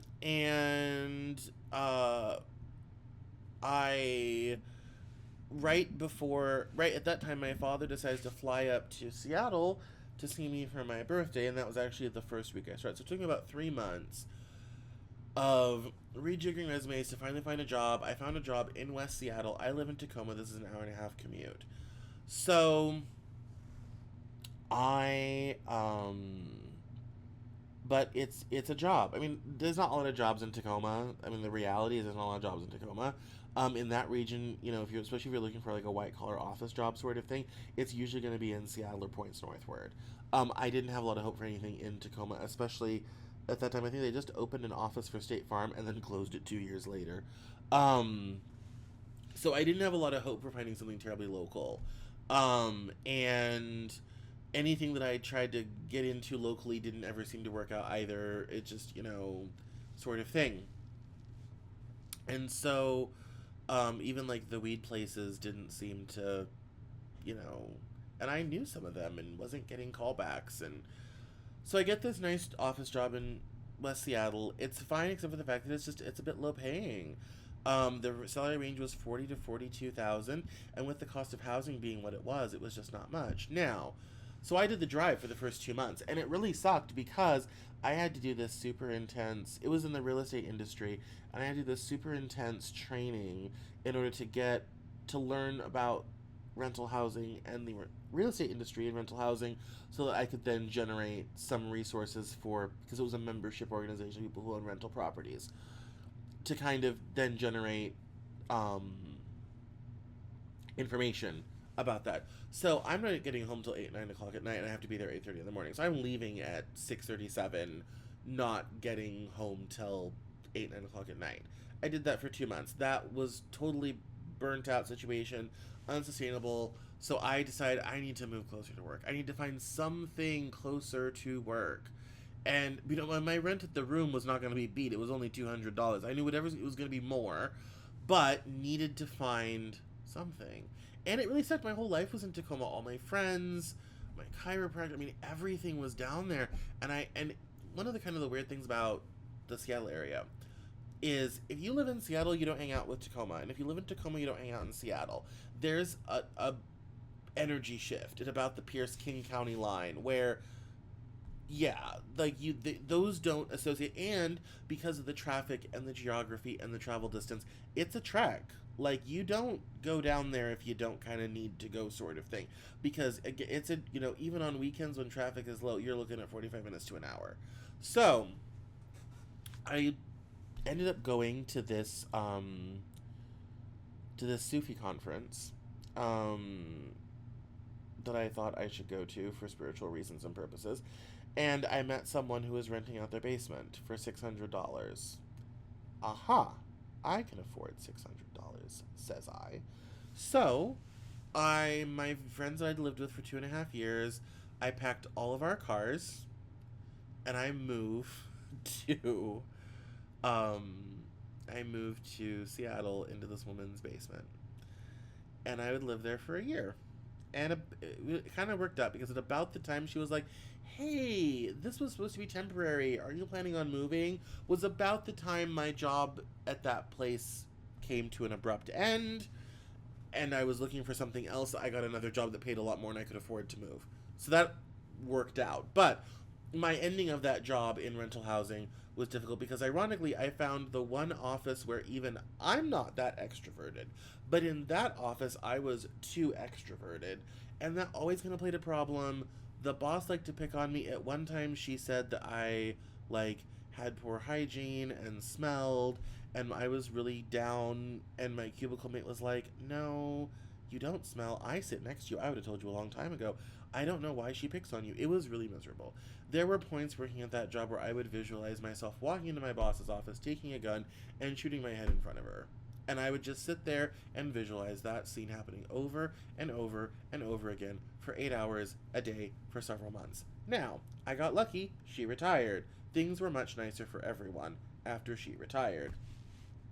By that time, I was very foolishly doubling down on marketing. Now, by this time, I had helped with the company newspaper, the membership newspaper, and I was producing resources, and I was kind of like, okay, this is good. They weren't doing anything on social media, so I kind of taken that on. I started a little podcast sort of thing. I was getting a chance to really use my skills. And I got so good at it that their IT company recruited me away. And I had several meetings with this IT company, and they said, yeah, we've seen what you've done for them, and that's what we want. And we're much higher ticket, and there's money to be made here in, fractional IT services and all this sort of thing. And it was ran by, this really nice Asian guy, and this guy who was a former state policeman. And I also, around this time, had decided, you know what, I'm going to double down on marketing, and I'm going to get my MBA. That's what I'm going to do. That's the next move. I'm going to get my MBA. Gotta take the GMAT. So I start studying. I'm talking books, flashcards, YouTube videos. If I'm not at work, this is what I'm studying. Now, mistakes were made. I missed the test by 5 points. I did not realize the GRE I studied for 3 months with a friend. Didn't seem that stressful. GMAT required a very different set of skill sets, especially in a weak area. I'm not strong in math. And so, I was learning a lot of stuff for the first time, which was not the time you want to learn it. And I also kind of found out as time went on, you're supposed to spend like 6 months to a year studying for this test. I spent 2 months. So it's pretty impressive that I basically doubled my scores. When I did the first sample test to see where I was at like a 290. And I basically missed 2 questions. I needed a 450 to get into an MBA program. I missed the test by 5 points. I got a 445. That happened the same weekend that the IT people announced that they had a third business partner they didn't tell me about, and she was not on board with my coming into the company with a salary and doing marketing and then building up my salary based upon business. What she wanted is she wanted me to spend the next 3 months unpaid, bringing in $50,000 or more of B2B IT business. And if I could do that, then I could stay, basically. And I'm like, I can't afford to do that. First of all, I have bills to pay. By this time, I'm going to job, I'm working, I've taken on all my own bills, which I wasn't even talking to my parents at part of this time. So I'd taken all my own bills, my own car insurance, all this type of thing. And so I'm like, I can't afford to do that. And also, the thing with B2B sales is they take a long time to close. Anything B2B takes time because it's not just one. It's not like walking into a small business and saying, hey, do you need some social marketing or a Google My Business page, and the owner's there and says, yes, great. And I'm like, great, $150, so I'll set you up. With, especially if you're getting people to pay tens of thousands of dollars, there's committees, there's meetings, there's dinners to go to. These deals take forever to close. It's months to close. And I'm like, there's no way I can do that. And I'm clever, and even if I could pull it off, I knew what was happening. She was setting me up for failure. By this time, I was starting to get wise. Enough horrible shit had happened. I was starting to get wise to some of these games. And I said, she's setting me up for failure. I know exactly what's happening. She's setting me up for failure. I'm not going to do it. And I walked away. And the former state patrolman was very sad. His name, I forget what his last name was Farrell. I forget what his first name was very sad because he wanted to grow the business. And ultimately, his two business partners were just fine with the cash flow they were getting. He had a family, he had kids, he wanted more money. His wife was not into working, and he complained about it oftentimes. And he wanted to grow the business, and they just weren't interested. And so they basically made it so the deal was structured in such a way only a fool would take it, sort of thing. Unless you now, if you'd had the savings to do it and you had the contacts, yeah, maybe you could have. I didn't have those things. This was going to be a new industry. I was going to be developing new contacts. I mean, they had nothing. They had no marketing. They hardly had a website. They didn't have any regular lead generation. They weren't taking meetings with people. All of this had to be built from scratch. And then on top of that, I had to make $50,000 of new business in 3 months. Yeah, if you already do it, you probably could do it. That was not my situation. So all of this falls apart. No business school for me. No IT company for me. My job that I still had, I had already told them I was leaving in a month because I thought this was a sure thing. I was told it's done. Like, I did multiple dinners with these guys. I was told it was done, all this type of thing. And so I decided to be honest and say, look, here's the situation. I've been recruited away. I want to be open, honest, and transparent. My immediate supervisors were incredibly supportive. He was very supportive. He was very happy. He wrote me a recommendation letter for my MBA program for my application. They were very supportive. Unfortunately, the board who controlled the organization was not. This also came out in a very unfortunate way that kind of turned into a bit of a PR disaster, because an unedited podcast episode was accidentally released that shouldn't have been. And so, in any sort of PR disaster, someone's head's got to go. It was my turn. And so, and it was kind of hastily done. I think there was a lot of argumentation about it, but they also promptly fired the IT firm. And it was kind of funny because the PR thing was part of it, but as I was getting fired, the bulk of the discussion was how dare they recruit away from us, like our staff that we want to keep forever. They had a very weird dynamic, sort of thing. On top of the fact, no one really on the board level quite sort of knew what I did or why I was there. And they wanted to hire a PR firm, and my salary was going to be about the cost of it. So there were multiple factors at play.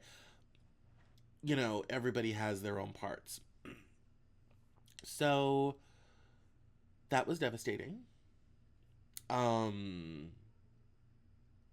remember going home, and the lady I was renting from was kind of like, oh, I noticed you've been home a lot. Are you still working? I said, no, actually, I kind of just had general life collapse, and I'm, job hunting right now. And so I got unemployment for the first time ever in my life, because I'd never really hardly had a W-2 job to get unemployment from. So I got my unemployment for the first time, and I started applying to new jobs. And I actually, it was funny, the day that I was required by unemployment to go down to the job center and learn how to apply for jobs and everything, I actually got a call from a local HVAC company that ended up hiring me pretty soon thereafter. Great money, phenomenal money, more money than I had ever made. And it was great because then I could afford to move. I could afford to do all the things, and I did move, and I paid my own deposit. I didn't have to call anyone for anything.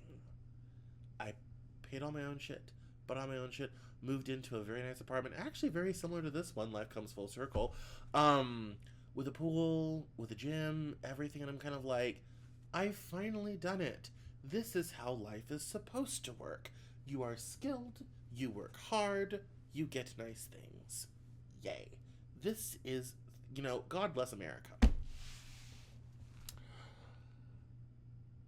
Well, blessings only last so long.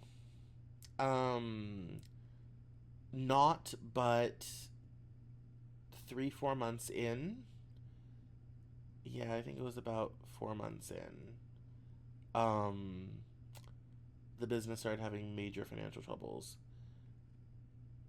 For example, she didn't pay health insurance for about 2 months. This is an HVAC company, so we're talking this organization has 150 people. We have receptionists, dispatchers, admin people, payroll people, and installers. I'm in the middle of this new advertising campaign. I'm in the middle of, optimizing our advertising spend. I'm working with our manufacturers. I'm, director of marketing. So I'm in everything. I'm getting ready to do this new website and pioneer this huge new rebrand and get ready to rebrand the trucks, which is its own huge project, and all this sort of thing. And I end up getting fired casually one day on a Wednesday afternoon, mostly due to financial problems. I'd also had a problem that someone had made a gay joke about me and our very attractive cleaner who was gay and worked for a trans woman, and her granddaughter had heard it, and her daughter was not happy that her granddaughter had heard it. And I kind of laughed and said, your granddaughter goes to Seattle Public Schools. It's not like she hasn't heard a gay joke or seen gay people before. Um, but that was kind of already sort of an issue, and I was kind of already on thin ice. Now, I will say there was a couple people that really helped me. Uh, my sort of carpool buddy, Karen, she helped save my job for a little while because she knew what was coming, um, and she actually quit to give me time to save up money, sort of thing. She helped save me. She would actually end up going back to work for them for a while and all this sort of thing, and my position got totally eliminated. Um, and yeah, so that was devastating. And I remember I called the unemployment. I filled out unemployment again, and he called me and he's like, "We think you're committing fraud." And I said, "Sir, I just lost the best paying job I've ever had. For the first time in my adult life, I didn't have to worry about money. No one wants to be on the phone with you less than me." He approved my unemployment the same day. So I'm applying for jobs again, and just nothing's happening. It'd been such a fast transition. I remember when I literally transitioned jobs in 3 weeks. I thought this is how life is supposed to work. No more of this running around for months at a time. No more of this, sending out hundreds of applications to hear nothing back. Like, yeah, this is how life is supposed to work when you have gotten all this experience. I mean, by this time, I've been a content creator. I've run 2 magazines. I've been a building historian. I mean, all this stuff. I mean, this recording is almost 2 hours. All of this that's happened. We're up to 2018. I think, yeah, like, I'm accomplished. I've done all of these things. I've worked in campaigns. I've worked in this, all of this stuff. I have this deep well of experience. Um, and this is how it's supposed to work. And then a month goes by, another month goes by, I'm out of money, I'm having to call family for rent. I've got unemployment which covers kind of food and gas, but was not gonna ever pay my rent. Um, and I get an offer from an older family member who said, "Yeah, it was my nana," and saying, "Yeah, you should get back into the business." And I'm kind of like, "I'm sorry, what? It was a disaster the last time. I did a talk show no one watched. I wrote blog posts no one read. I mean, it was a mess. And by this time, all I had was, I still had the website.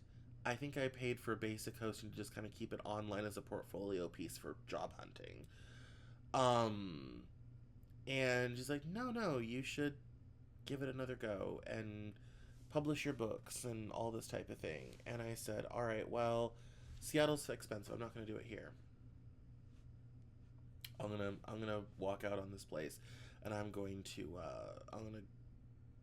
my high priestess and her husband were living in West Virginia. I said, you know what? It's cheaper there. It's nicer there. I think I'd gone out to visit them. No, I'd actually helped them move. I forgot. I drove her car across the country. It was one of my cross country drives. I drove her car from Seattle to West Virginia. I was there the day they moved into their house. Um, I'm gonna go to West Virginia to the Panhandle near my friends, and it's cheaper there and everything. And I'm gonna do it there. And so I'd already booked a flight to visit them in January. And so I walked up to my apartment. I left so much behind. All my kitchen, most of my kitchen stuff, all my furniture, my 110-year-old Chinese dressing screen I'd had since college, since grad school. Tons of stuff. Lots of stuff. If it didn't fit in my car and I was driving an Audi A6, if it didn't fit in my Audi, it didn't come. And I parked my Audi full of my life at the airport, flew to Virginia, Dulles, got a car, drove around. I found the house in Shepherdstown on a flyer in a coffee shop, called it, got that figured out, and then flew home and left to drive across the country from the airport. I literally landed in SeaTac, got in the Wally bus, went to my car, got in the front seat, car's already packed with my whole life, and I'm on I-5, hitting 990, getting ready to drive. Now, before I did that, I had, somewhere along the way, I think because I had started in November, because my incorporation date was in November, I had booked this writing residency with the University of Lethbridge in Alberta called Gushel. It's in a small town in the Canadian Rockies. I was booked in for February. Yeah. No, not quite February, March. And so I drove down to my parents in Denver, dropped off a bunch of stuff because I wasn't going to take all that across the border. Dropped off a bunch of stuff, repacked, cruise up to Canada, go do that writing residency in the cold, in the snow, in the miserable, for a month. It was spring when I left, so it was gorgeous driving across the Canadian prairies. Right as the Canadian Rockies go into the prairies. I think I've written about that one too. And then I drove back down to my parents, picked up all my stuff, and headed east. And that was my first big, let's move to the East Coast adventure. Got there, got into this farmhouse, and it was a small room. And when I say small, I'm talking it was a bedroom that had a kitchen put in it in the 70s. The bathroom was a closet. It was minute. And I had, what fit in my car. I ordered a couple things, ordered a bed, all this type of thing, and just kind of started my life over in Shepherdstown, West Virginia. Top 10 mountain towns to live in West Virginia. Not long after, I met my ex-girlfriend, on Tinder, of all places, and of course, by this time, my content creator journey is really starting to grow. I think I had shifted the branding to the Cameron Journal by this time. I don't remember exactly when I did it, but somewhere around that time, I'd written a couple posts for fun when I was working, sort of on the weekends but so not much. And I think I had, yeah, because when I was in West Virginia, I had started the big overhaul and the big redesign of the website, and I'd moved everything over, and I was working on SEO, and I was working on new content. I wasn't doing anything audio or visual yet. I didn't pick up doing audio till 2020. Because that's what I was looking the other day. That was when the podcast starts. The new Cameron Journal podcast starts is in 2020. So I didn't do any of that stuff at first. I started with just focusing on writing and books and doing the Cameron Journal and all this type of thing. I released my first book, which I had finished the essays for it in Canada, called What the Hell is Going On?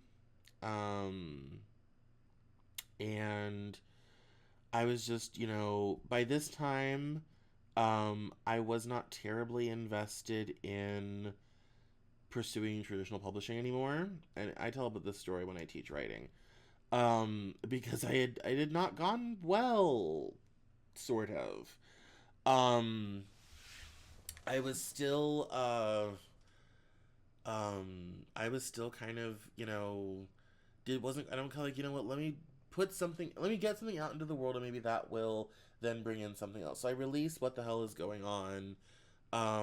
It takes a lot longer than I was supposed to. I had to learn book layout, I had to learn cover layout, all this type of thing. It did not, it was really great, and it is a good book, but it was not as best as it could have been. It had a lot of problems. That's why we're releasing a new edition. But I finally had a book out. and it took way longer than I was planning on and all this, but I finally had a book out, which was really great. And then shortly thereafter, I had been doing submissions for my novel, Cast Iron. Had two big agencies in New York ask for full manuscript. They both said no.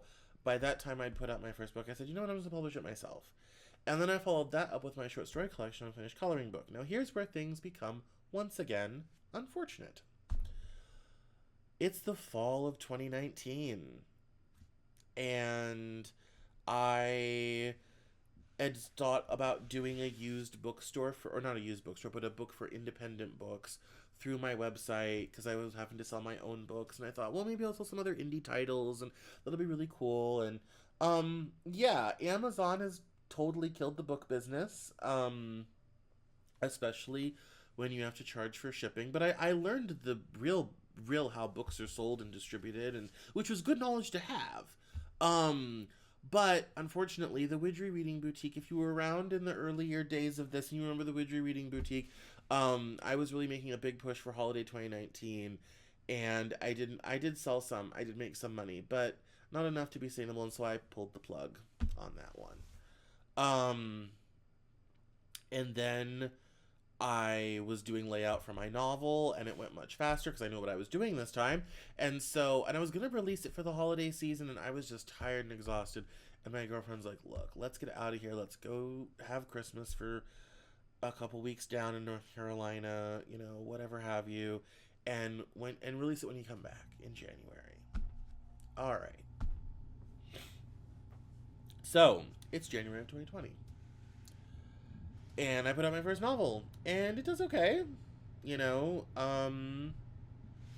It's a thing, and I'm getting, I'm doing, kind of little readings and whatnot, and getting people excited, and I have a little bit of an audience. I mean, I've had to rebuild everything. When I started in the fall of 2018, when I shut down the original Cameron Cowan show, I got rid of everything. There was no social media. I had an email list and a website that was basically mothballs. So I spent this whole year rebuilding everything, getting a new audience, all this sort of thing. And so there were some sales and some things and international sales, and I'm like, great, this is fantastic, something to build on. I had already done this huge national postcard campaign to independent bookstores. There'd been some wholesale orders. Great, lovely.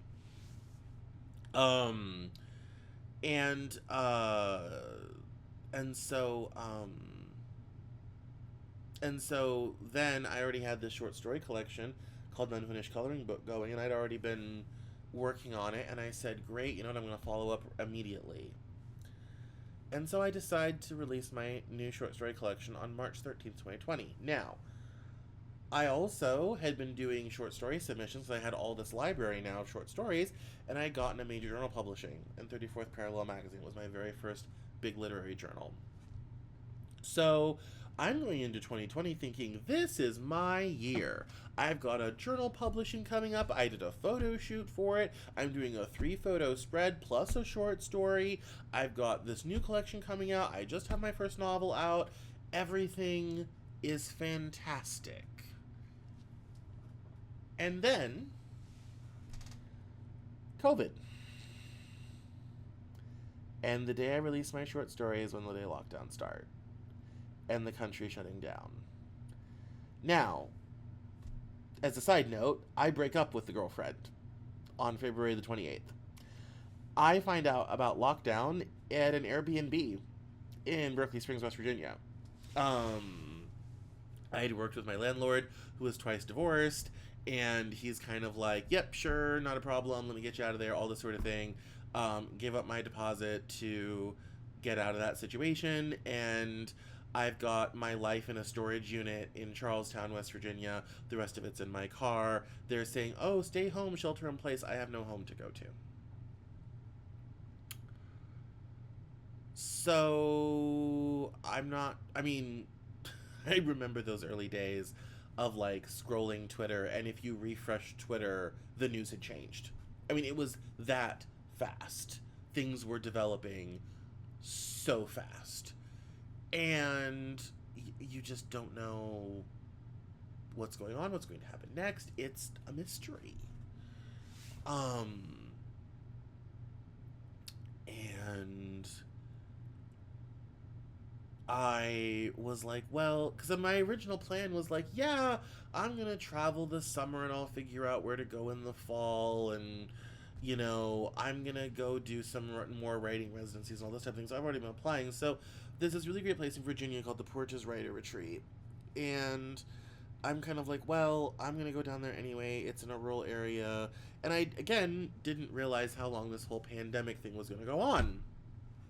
And so, and it was great. I got to stay in a lovely antebellum mansion above a river in Virginia outside of Charlottesville. I was actually doing therapy by phone at that time, so I had to drive into town to do my therapy because there was no signal at the house. I'm in this third floor sort of bedroom, and with this really great lady who was an Emmy Award winning television writer. And people are coming but then leaving early because of COVID. And pretty soon it's just her and I. And she's like, well, if you don't have anywhere to go, um, you know, you can stay here, sort of thing. And I'm kind of like, no, no, no. I'm going to go, grab an Airbnb for a month and I'll let it pass. And I was looking for prospective places to live. So I head up to a place near to where my Nana grew up called Binghamton, New York. And the only place I could find that was kind of sort of cheap was not great. And I very soon figured out why. And I was also very concerned about the neighborhood in my car windows. So that didn't last very long. Kind of had to take a wash on that. I left New York and boomed out to my parents. And this is when the pandemic got real. I was driving along and there was no one on the road. I drove through Cleveland, Chicago, Kansas City, St. Louis. There was no one. I was the only one out there. Um, I think I've written about this already. But I get to my parents in Colorado, hang out with them for a couple months. Unfortunately, my license plates are expiring in West Virginia. And I didn't know what my plan was, so I actually boomed back out to West Virginia, get my license plates renewed, so my car's legal for another year, sort of thing. And I figure out some other places to go and stay to kind of ride this out. Because at that time, I thought it could be ridden out. If I just waited a few months, life would return to normal. It was 2020. We were so naive. And so I went up to see my gamer buddies in Massachusetts. I stayed at this really great, artist co-op thing, met some great people up there, stayed there for a while, and then I went down to this really great opportunity called Rockville Writers in Tennessee, which is great. Debbie's wonderful. That environment was so creative and so magical. Unfortunately, my car died on the way there. She finally gave up the ghost. So, I'd also fallen through a deck, in Massachusetts. So my left leg, which took a year to heal, my left leg, was very injured. So I'm in Knoxville, Tennessee. Um, I'm trying to find a relatively inexpensive car. There are no used cars, hardly, because the auto manufacturers quit making cars, so people didn't buy new cars, so there were no used cars. And I'm trying to find something that's kind of sort of in my price range. And I had to call for help. I mean, I had a little bit of money, but I had to get help to get a car, sort of situation. Um, and, uh, and that was very sad and unfortunate. And I did end up finding my Subaru priced right, but actually more options than the one I was originally considering. But I was willing to drive very far to get something that was, reasonably kind of affordable. And I was very lucky, and I got something, that was in my price range with help. And I then had to move my whole life, out of my Audi into a rental car, out of my rental car into my residency spot, and then out of that place into my new car that I packed for the very first time on the day that I was leaving. So at this point in 2020, I figured out this whole pandemic thing ain't ending anytime soon. I need to figure out a better plan. So from Tennessee, it's back out to Colorado, and I figure I had a lot of friends watching, being like, "You need to come home. It's better here," like all this sort of thing. So I'm like, "Well, yeah, I guess I'll head back to the West Coast." And I stopped in Northern California to see my buddy. He and I were working on a website at the time, called Rouges Magazine. If you've been here for a while, you know Rouges. And I used to run Rouges and the Cameron Journal in parallel. And because of the pandemic, I had to pull the plug on Rouges. Also, because my buddy was supposed to be helping me build it and do it with me, he never did a damn thing for it, and I was tired of supporting it, and it was getting, time consuming and expensive. I wasn't focusing on the stuff I needed to focus on. So that was the end of all that. So in September of 2020, after driving 8,850 miles and visiting 36 states, I end up back in Seattle. And there's nothing for rent. Can't find a thing. Fortunately, finally, I find a little building full of like studio apartments. I later found out the building was an 80s flop house and was a residential hotel, but it was building a little studio sort of thing. I had to rent it sight unseen. It was not great. There was no parking, only on street parking. The parking was not convenient. It ended up being dangerous. I lived there for 3 years. My car was broken into 3 times. Um, it got so bad towards the end. I actually put my car in storage and lived car free for a while. I just walked and took public transportation and Ubers, because it wasn't worth it, like going through the time and expense of fixing my car all the time. Um, which sucked. And that place was okay, but it had a lot of issues. There was a lot of yelling, screaming. I heard rumors about drug issues. The mail would get stolen all the time. Couldn't have packages there. All this type of thing. It was just kind of a mess. Um, and it was also it was at the corner of two hills, so walking anywhere going away was okay, but going back home was really hard because you're walking up at 22 degrees of a hill. And so I was there until last fall. And during those years, a lot of important things happened. So when I landed back in Seattle, again, I had been doing content creation. The podcast is happening now. The Cameron Journal for written content is doing incredibly well. New audiences come in. Books are out. The pandemic, in that way, the pandemic was good. When I closed down Rouges, I repointed everything to the Cameron Journal, and a lot of those people were really just reading me. They came with me to the Cameron Journal, and that really helped the Cameron Journal grow. But there still wasn't a whole lot of money in any of this, and I'm like, I need a new plan. Like, this is not sustainable in any way, shape, or form. This is not going to work. And so I started researching MFA programs. At the same time, I also started researching autism. I had really been into, in my travels, the Myers Briggs type system. And I'd worked with this really great coach named Dan Johnson, and I'd paid for 1 hour of coaching, because most of those guys are scams. But I paid for 1 hour of coaching. And a lot of the people with my type, ENFP, um, also tend to have ADHD.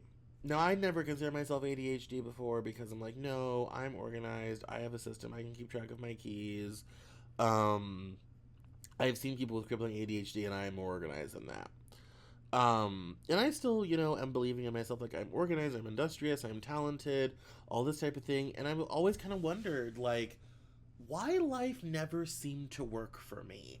Why all of these things, like, people just seem to fall into jobs and fall into opportunities, and things just seem to happen for them. That never happens for me. I mean, in all of this time, there's no jobs. I am doing odd jobs, side gigs, side work, nothing consistent.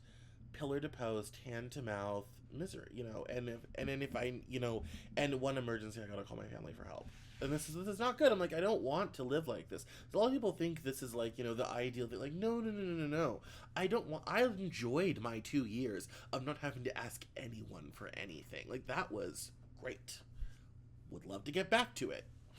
And my nana, who's very supportive of the business, is like, okay, yeah, that makes sense. I've been against getting an MFA for a long time. I had written about being against getting an MFA for a long time, but I'm like, you know what? The pandemic has changed things. I need to get a degree in something I actually do, because I have 2 degrees in political science, and I'm not a lawyer, and I don't work in politics outside of the media. I I do. By that time, I didn't even quit doing marketing stuff. I'm like, because the MBA thing didn't work out, obviously. And so I'm like, yeah, I need to get a degree in something I actually do, which is writing and publishing and all this sort of thing. And I was like, the world is changing, and I need something that's going to maybe bring in some stability that aligns with the talents that I actually have, that might open some doors. And at the same time, I've discovered autism. I discovered Paul Metcalf. Again, ADHD from Dan Johnston and MBTI stuff. That got me reading about ADHD. That then, YouTube then suggested a video to me from a guy named Paul Metcalf who does a show called Autism on the Inside. And I remember sitting there and being like, you've said things that I've said before. You think like I do. No one thinks like I do. That's impossible. My brain's always been broken. We never did my childhood. That's a whole separate video. But, like, I've been broken since I was a child. I've always been the weird kid that no one understands, that no one likes, that no one wants to be around, that uses too many big words, that uses too much vocabulary, that no one makes sense. I'm like, how is this possible? And I would sit up till 4 or 5 o'clock in the morning watching all these videos. And I'm kind of like, oh, I might have just discovered the problem. So, I'm applying, but I'm still applying to MFA programs. And I'm reading about autism, and I'm kind of like, and I do a lot of research and reading. I'm kind of like, okay, yeah, yes, this has been my life. Everything has gone wrong. Nothing has gone right. What is going on? Like, I'm talented, I'm capable, I'm industrious, I work hard. You try organizing 45 women to walk in clothes over a 6-day period. Good luck. Like, with no drama, no crying, that's an accomplishment just by itself. And I started to figure out about, that was my introduction into autism, ADHD, the neurodivergent community, and I was not my world. I just always thought I just kind of sucked. But that if I worked harder, did something more, tried something more, applied one more time, moved one more time, whatever have you, I would eventually figure it out. I would eventually land somewhere. Something would open. It was just a matter of time. And then I discovered the autism and neurodivergent world. And I got very lucky. Getting an autism diagnosis, especially as an adult, is not easy. As I soon discovered. And I got lucky after many, many phone calls and many, many connections. Someone said, oh, I know someone who's opening a new clinic. She might be able to get you in because she has no patients yet. So I call immediately, because my other option is to wait 13 months. So I call immediately, and we connect immediately. And she says, yeah, I'll see you when we do your evaluation. I did get in to my MFA program at Goddard College, which is sadly now closing. And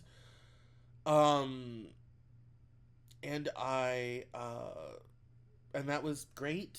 I went to an informational. There were 7 people who applied. Only 2 of us got in. Well, 1 was already in, and then there was me. And I ended up getting my first autism evaluation and then started my diagnosis the day before I did orientation for my MFA program. And then I was 3-4 weeks into my MFA program, and it became official ASD level 2. My mom took a survey. That was a whole fight. And I thought, okay, great. There'll be some resources, there'll be some workarounds. We'll figure out how to fix me up. It doesn't exist.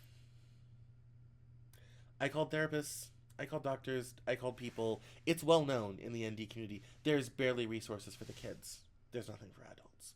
I've met some great people like Roy McCleary, Sarah Wofford. Pete Coogan's become a dear friend.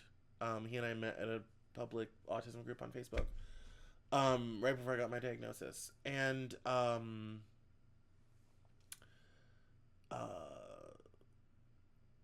and yeah, I just, I looked at state resources and all this type of thing, and they're kind of like, well, it has to be profound for us to help you. And I'm kind of like, I can't get a job.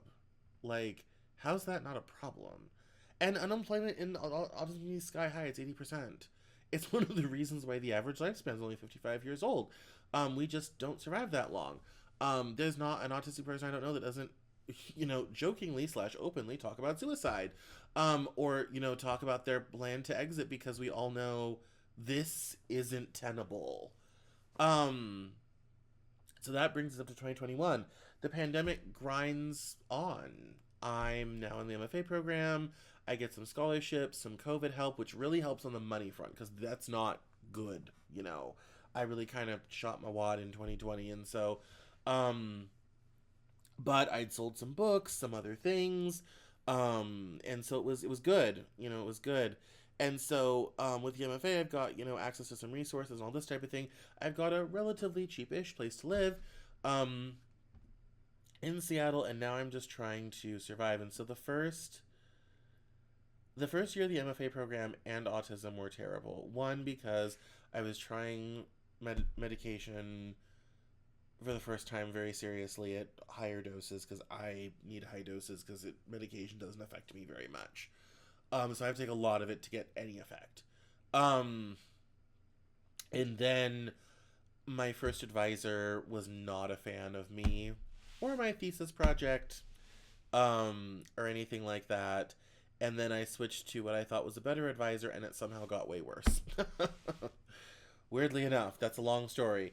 I was hoping to have something local, but everything was online, everything was on Zoom. Everyone's adjusting to this new reality. By this time, the pandemic's been going on for a year. Way longer than anyone was planning on. But I'm still plugging away, doing the podcast, doing the MFA, adjusting to autism life, and also having a lot of very unfortunate realizations. And I was starting to realize, oh, my life's never going to get better. This is how it is when you're neurodivergent. You can't get a job. You don't have friends. You struggle in relationships. I'm still a year out from my breakup with my ex at this point. And, I'd always thought if I worked hard enough, if I tried hard enough, I was clever enough, if I produced enough, if I did enough, I would eventually get to that emerald city where everything would be okay and the doors would open and I would be welcome and I would be accepted and people would read my stuff and all this type of thing. And the fact of the matter is that when you're neurodivergent, you end up living and working, or not working in many cases, existing or not in many cases, in a society that doesn't like you.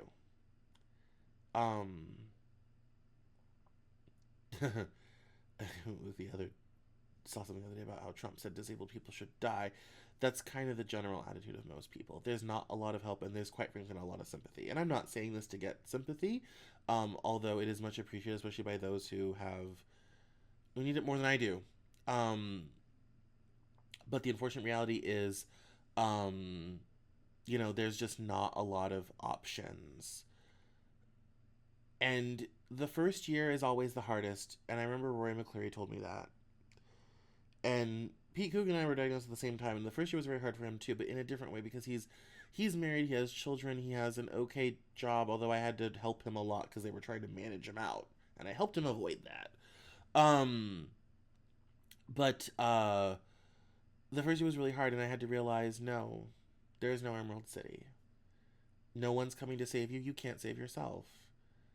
This is your life. And I remember years ago, my priestess had given me a reading, a tarot reading, and she told me, not that I'm a huge believer in that stuff, but it's been a part of my life since I was in college. That's how I actually met Jessie Jacobs way back in college days. She was a cornerside tarot reader. Um, and I remember she said, you think your life is going wrong. It's actually going all perfectly according to plan. Everything's going exactly the way it's supposed to. And I was like, no, no, no one wants to live through this. No one willingly signs up for this. This is awful. And fast forward several years, 5 years or so, and I realized, oh, that's what she meant. I get it now. And she was right. Yeah, like when you are neurodivergent, society does not work for you. The system was not built for you, your brain, your neurology, your needs, nothing. People are very threatened by intelligent, smart people who know things. Worse yet, if you're capable.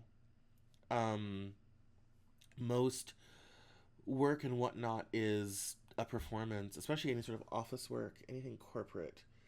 It's much more to do with socialization. And this is where I started to realize all those things I mentioned, that I made mistakes in college, and all this type of thing. Um, that's when I started to figure out I had made terrible mistakes and gotten a lot of bad advice. And it was a very, very long first year. And then we got into 2022. Um, I had briefly reconnected with the ex-girlfriend. That had not worked out. But we got into 2022, and I got COVID for the first time, and I'd escaped it for 2 years, and I finally got COVID, and the symptoms weren't bad, but unfortunately I got long COVID with chronic fatigue and insomnia. And that made everything harder. If you look at the publishing schedule for the Cameron Journal in 2022, it's sparse. Because I was sleeping, I could only work for 4 or 5 hours a day. And by work, I mean any household task, laundry, plus anything for the business. I had basically a 5-hour window to do anything and everything. And once that 5-hour window was over, I was on energy to go back to bed. I was sleeping hours upon hours. And even if I was awake, there was no energy. I remember one time, just to go to the bathroom, I had to crawl across the floor because I could not stand. Legitimately, I could not stand. It was not within my being to stand up. And I was alone, by the way. I didn't have many friends in Seattle to start with, and many people I'd lost touch with if they had moved on, and so there was no one to come help. I was alone. And it wouldn't have been a good thing for them to come anyway. So, I ended up just kind of, there was a lot of existing and fighting the insomnia and the fatigue and fighting for the books and the business and the camera and the podcast, and everything was just an ordeal, and dishes are piling up, housekeeping is falling apart, all this type of thing. For Christmas, my parents got me all my stuff back from West Virginia because I only had arrived with stuff that I could bring in my car, and I wasn't buying a lot of stuff because I was actually trying to stay pretty mobile.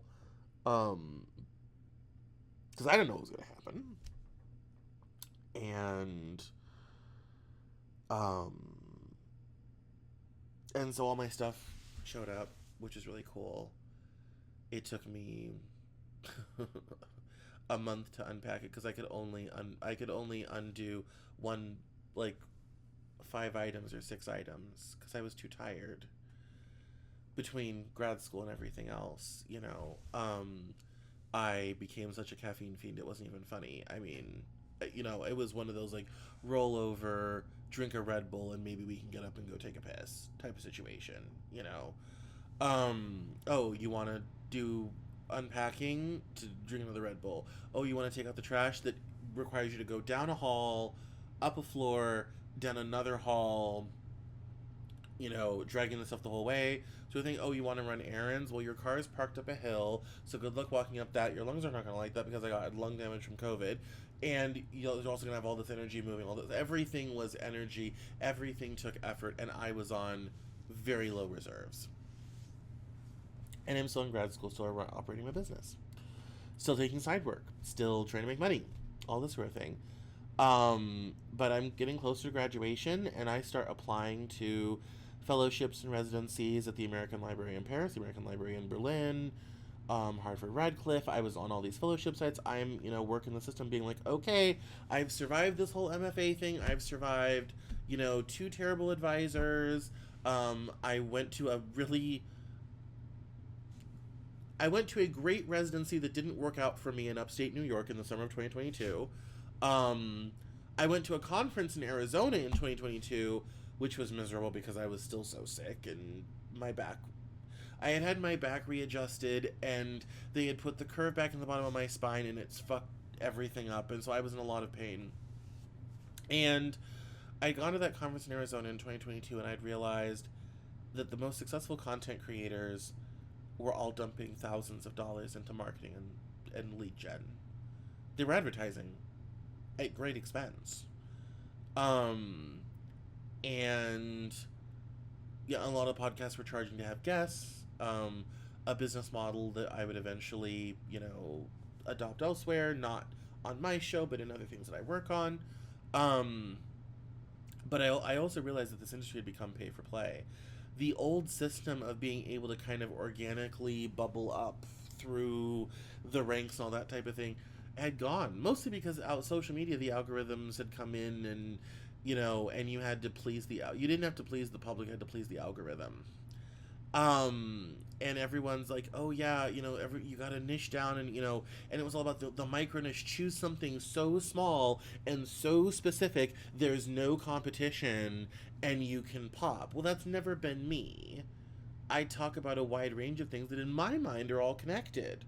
How can you talk about news and politics and culture without talking about the other one? Because it's all connected in my dumb, not well-working brain.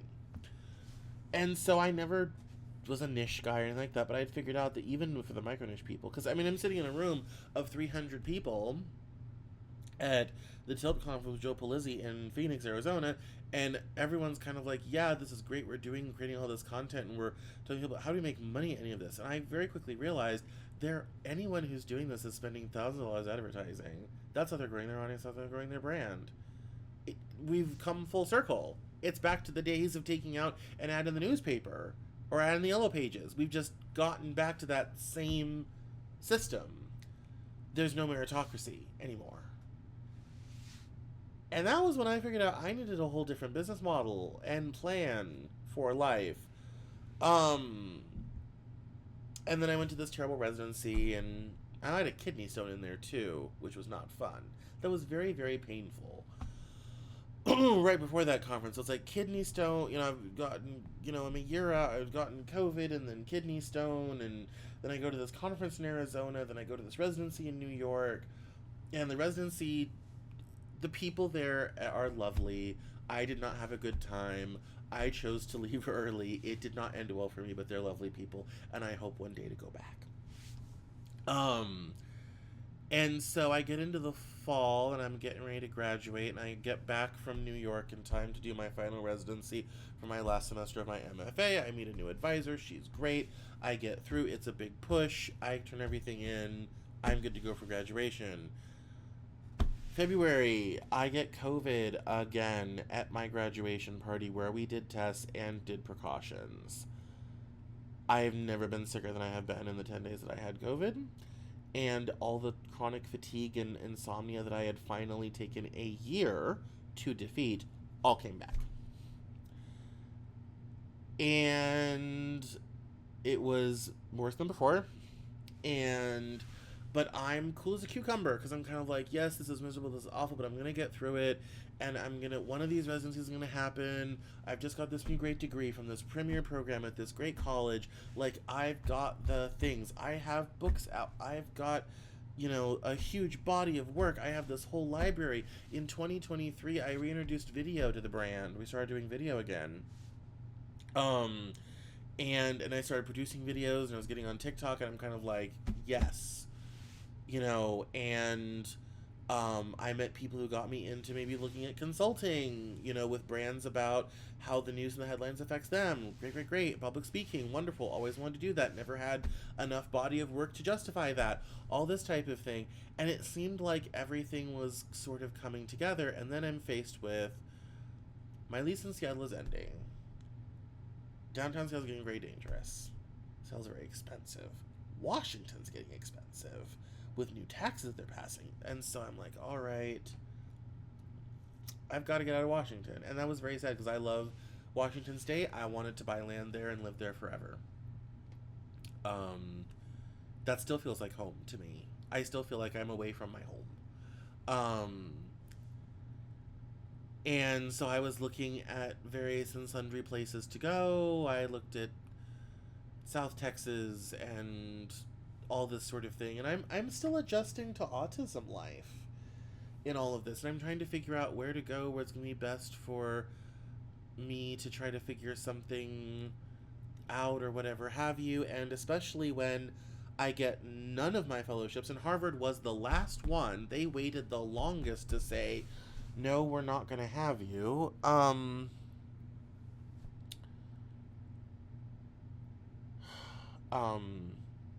didn't know where to go next. And so again, my family comes to the rescue, and Nana's like, well, can't do New York, but how close can you get? And I'm like, all right, well, I started looking around, and I'm kind of like, well, oh, here's Delaware. And I start looking at the rental prices, and I'm kind of like, not bad. And it'll be in New York in 2 hours. It's not New York City, but it's close enough. So I start hatching a plan to move out to Delaware, where I am sitting at the present. And when my residencies and fellowships, highly paid, did not work out, I was really at a loss. And by this time, I'm now 2 years into autism, and I've started to figure out a lot of stuff. Like, you can see autism in the writing and in the eyes, and people, can tell, or they just don't like you, or all this type of thing. And so I'm trying to do and act and all the things to kind of counteract that and contradict all of that. And it's not working. And so, and I got this, great job at something or other publishing, doing anthologies and eventually publications and all this type of thing. The only sort of downside is that it's a startup, so the pay is not that much, and it unfortunately doesn't really pay all the bills as much as it needs to. It's been a great, wonderful opportunity, and Something Other Publishing is a great company, and it has opened doors for me and gotten me other projects and other work. It absolutely has. And Wade Franson has been on the show. He and I get along famously well. We have connected and become so close. And he wouldn't even mind me saying this because he knows it's true. Of saying, but I mean, it's a startup, and it's been, he's been building this company for several years, and we have stuff, and I've learned so much. Like, he, being a corporate person, has taught me a lot of the corporate stuff I never learned because I never worked in corporate. That world was totally shut off for me forever and ever, which, if you've watched any part of this, you'll know all about that. And so, it's, yeah, so it's been very unfortunate. The thing is, when I first got the contract, I thought, oh great, well, as my scope increases, I'll charge more, my problems will be solved. I don't need a ton of money to exist necessarily, but if I can, cover my basic bills and some business expenses, I'll figure everything else out. Well, that's not quite what happened, unfortunately. And so that kind of brings me to the present day and kind of what's wrong with the content creator economy. I remember years ago, in the Cameron Cowan show phase, Hank Green wrote this article where he said, in order for like the internet world, which at that time was very burgeoning in the mid 2010s, to pay for itself, you need a $10,000 per view sort of thing so that you have enough money to pay creators and producers and all this type of thing. And I said, it's never going to happen. Nothing on the internet's ever going to make $10,000 in per view. It's not going to happen. Television can do that because it's limited in scope. The production is high quality. The ads, reach a wide audience. You can charge a lot of money for them. Although not always. I used to work in TV advertising. You can get TV ads really cheap too. But you have to call the local affiliates and get on the slots that they have reserved because they sell them and all that sort of thing. But it's really easy, sort of thing. And so that's, so I said that's never going to happen, and it never really has. Like, if you look at the creator economy, there is the top, not even 10%, 5% that make all the money, and it falls off quickly. Like, in fact, there's been some articles come out about why there's no creator middle class, because in order to get the money, you have to have a really big audience. That's an investment. I'm sorry, it is. No one wants to say it, but it is an investment. They are rolling money into building audience, advertising. But I remember watching a video from Nicole Arbor, who's now a doyen of the right wing, but had made a big splash on Facebook, all this type of thing, and how she, created a viral video. She's like, yeah, we had a marketing plan, and we implemented it. And I'm kind of like, oh, yeah, that means you spent money on ads and boosting posts with Facebook and all this type of thing. You threw money at the problem. And that's, again, what I started to realize, is all these people were throwing money at the problem. Now, obviously, if you have a great cool dance, you can go viral. If you say something funny, you can go viral. If you do a cool prank video, you can also go, get a new audience. Especially with TikTok and the For You page, that's kind of how social media used to work. There's a huge opportunity there. On the traditional channels, it's much different. It's much harder. And it's also a difficult thing for what I do. I remember in my interstitial between the old business and the new business, I wrote an article on Medium. Not on Medium. I didn't write on Medium. It was a Reddit comment. I eventually turned it into an article on Medium. It was a Reddit comment. And someone was talking about, people who are bloggers or had quit, or who were doing videos and had quit and all this type of thing. And I kind of went through like, yeah, I did that. I lived that life, all this type of thing. Here's how hard it is. Here's how much it sucks. And someone was like, and a lot of people credit to me, oh, you're too lazy, you didn't do enough, you didn't make enough content, you weren't consistent, all this type of thing. I said, no. I did this, and I did this, full time, plus working on books, multiple book projects, all this type of thing. Like, I put in the hours, I put in the time. I wasn't lazy. I'm a very industrious person. I get a lot of stuff done. Most people cannot handle my daily schedule of the amount of things that I do in any given day.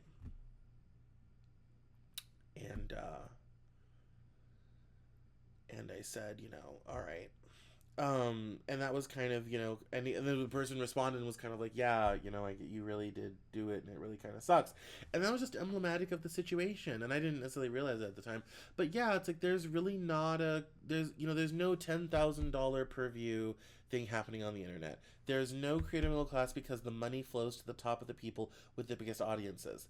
Instantly, television is the same way. The Super Bowl commands $1 million commercials because the audience is so huge. Network TV shows that have huge audiences command high price because of that. Most of the rest of the TV is supported by sports and a handful of popular shows. Really, most TV shows don't make any money. I mean, most people don't know that. And so it kind of stands to reason, but the reason why it works on TV and not in the creator economy is because if you're on a network and you have 2 TV shows that pay all the bills and 15 that don't, the other 15 people doing the show are still making in some money, might not be to cover their expenses, but they're also getting paid. They also get to exist. In the creator economy, it's an on-off. You either are making money or not.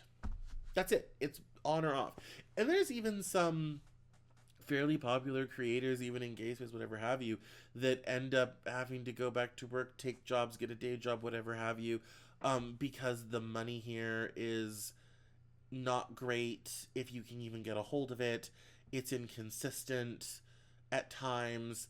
Your whole income plan can change if a platform changes how they're going to pay out your monetization stuff. It's fraught with difficulty until you get to Logan Paul, Jake Paul, Mr. Beast, that level of stratosphere, then it doesn't really matter. But if you're, and it doesn't take very far to fall before you're subject to the same whims and issues that everybody else is. And, um, and that makes it very difficult. And that's part of the reason why there's no creator middle class. And I think that's very sad because I definitely could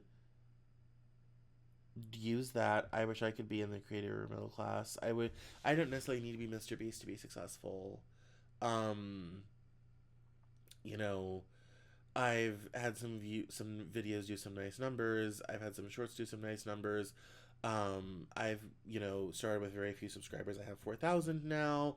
I get comments I get a little bit of engagement here and there, all this type of thing.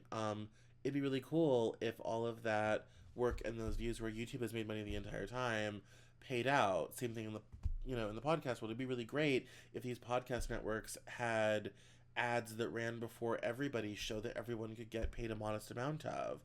Um, and that way Medium's kind of cool because of their whole membership thing with their articles and everything. And I've had some articles do fabulously well on Medium. Serial Monogamy did really well.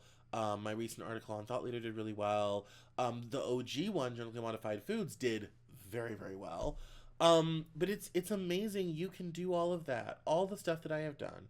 All the things that I've told you about. And this video is 2 hours and 45 minutes. And still not make any money. That's, I think, the sad part. Is you can do all of this. 3 magazines, events, nightlife, culture, everything. And 200 podcasts and videos and 1,685 articles and all these wonderful things that make the Cameron Journal brand exist and possible and all this sort of thing. And you can do all of it and never make any money. And that's kind of the frightening part about it all.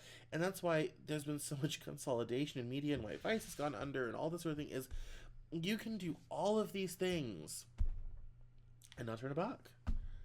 And the sad thing is, I didn't still intend to be in this. I was planning on getting a residency somewhere and kind of putting content creation on the back burner as an occasional thing I do in addition to some of the other stuff that I do along the way, but really focusing in a different direction.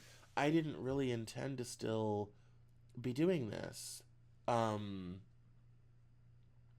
didn't I didn't really want to get back into the business when I did. I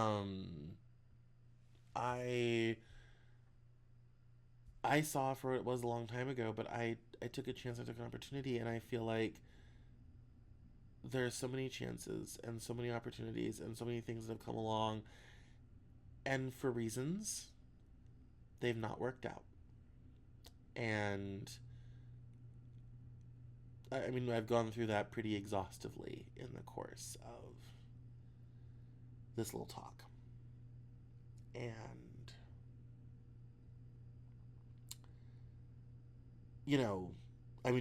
I've been talking about how all this happened since 2006. The reality is that was 18 years ago. I'm now 36 years old. And I don't really have anything to show for it. I have a handful of books, and I have a great body of work, and somehow all that's happened and not a single opportunity has opened for me. It's very discouraging. I haven't had a real job in 6 years, which makes me unemployable, especially in the tight job market right now. When I first moved here, I thought I was get a regular job again, which I don't care about. It's fine with me. Believe me. I'm all about stability, getting paid. That was totally fine. I paid a service to rewrite my resume. I paid a service to do applications. I did one of those AI things. I had multiple things going on multiple sites. I sent out at least 600 resumes and heard nothing. Dead silence. I mean, which I'm used to that from back in the day. What's amazing now is how many people are also saying the same thing, and that's how bad the job market is there right now. If you look at the, unemployment numbers beyond the top line ones, it's bleak. And, I'm nearer to 40 than not. And I may be moving back in with my parents here soon. Talk about humiliating. This is the sad part of the video now. I'm still off equipment, stuff, furniture, electronics, all sorts of shit to keep the lights on. Especially after moving out here and things actually managed to get worse financially. It was a very unfortunate cross-country move that cost dearly. All the savings I had, credit cards I'd paid off, all credit cards are charged up, savings gone. It's awful. Um, you know, I'm just now finding a place where I have products to sell that can't be featured away by Amazon like my little indie bookstore was. I, I'm still. This year I spent money on trying to get consulting gigs and leads and all this type of thing. And I especially the last 3 years when I was in grad school, I had the ability to kind of start to play the whole pay for play game, but not really enough. So I had to be strategic with how I did it. And there were multiple opportunity failures. Um, one of them happened this year. You can go read my article, How I Won and Lost a TED Talk. That one's particularly heart-wrenching. That one is partly my fault. I made some mistakes, in full disclosure. Um, and I don't look to everybody else for why these problems are these problems. I don't blame a bunch of other people for my issues. I've made plenty of mistakes along the way. It's part of the reason why I'm making this video.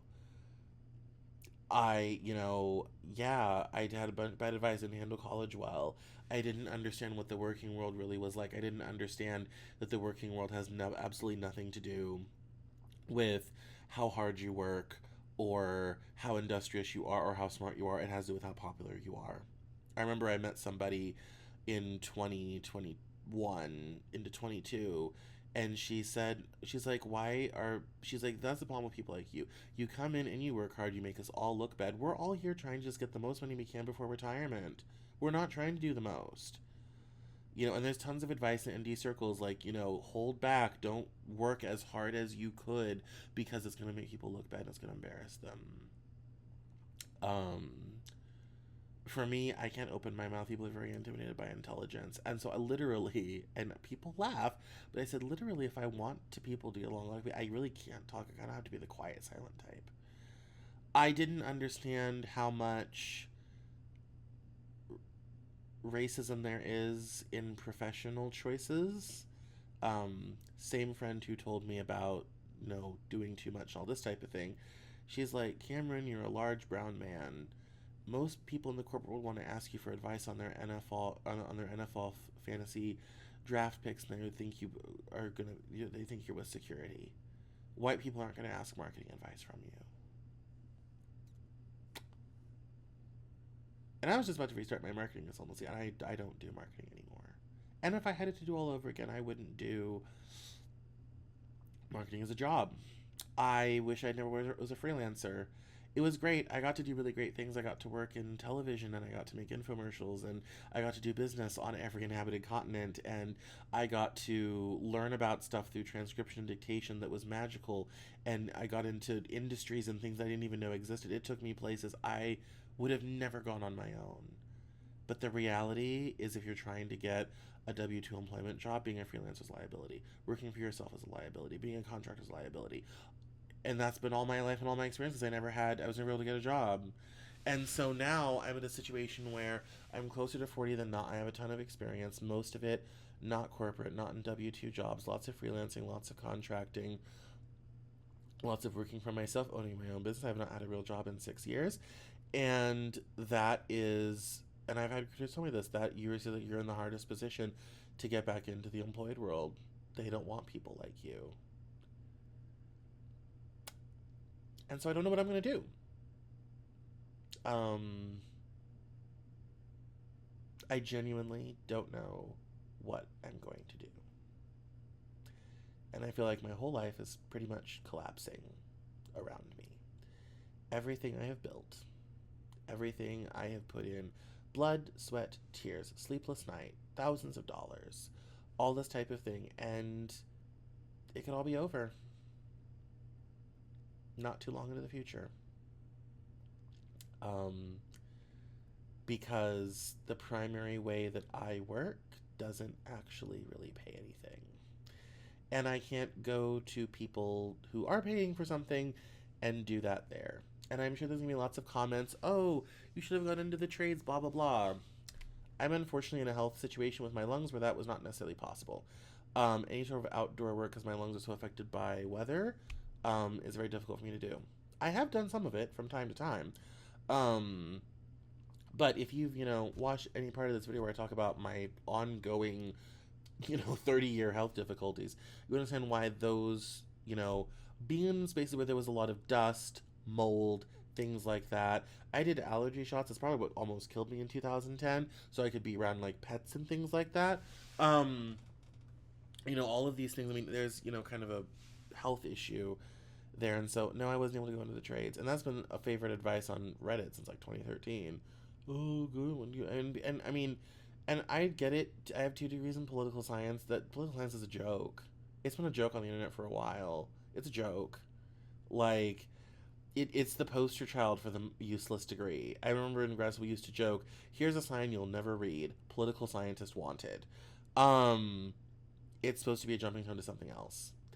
And unfortunately, because of the time that I came out in, that something else wasn't there.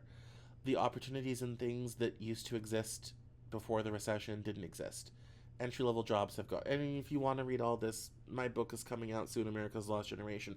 I go through all the economic changes that happened, and I know them, and the book is filled with great stories of other people who've been through similar things like I've been through. And so I know it, and I've seen it. I've been on the front lines trying to navigate this new reality where it seems like I put myself out to the world and the world said no thank you. And it's been devastating. I don't know how I'm sober right now, but somehow I managed to keep it together. I don't know how I'm still alive right now. I don't know. I can't tell you.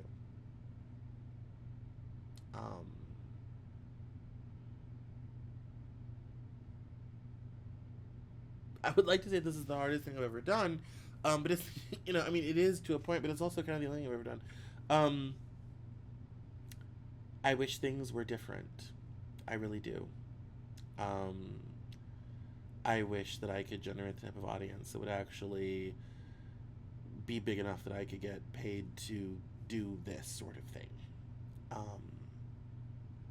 I wish more people took me seriously. I did a whole video about Kamala Harris becoming the presidential nominee the other day, and I could tell people only watched the first minute and a half because I got 5 comments about my commenting about showering on a Sunday, and people focused on that and didn't listen to anything else that I said. That's kind of the level that people operate at.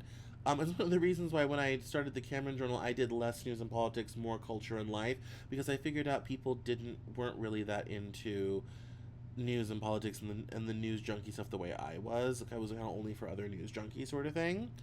I remember there's a really popular newsletter now called the Daily Upside, and it's ran by a guy named Patrick Truesdale. And my mom had sent it to me as a potential place to write and get some work when he was very just starting. I think he'd only had maybe 10,000 subscribers, and he and I never worked together because I couldn't. He has this sort of dry, humorous way of writing that I could never replicate well. And I said, well, I'm not really a ghostwriter, I said, but I do have expertise in the markets and all this type of thing. I for years and years, I had a high-yield stock client. I wrote tons of content for them. And he and I never really ever worked together because he, wanted it to be some certain way, and I tried my best, couldn't really do it. It's a skill issue. And And he always said he would help me out with promoting the Cameron Journal. Never did.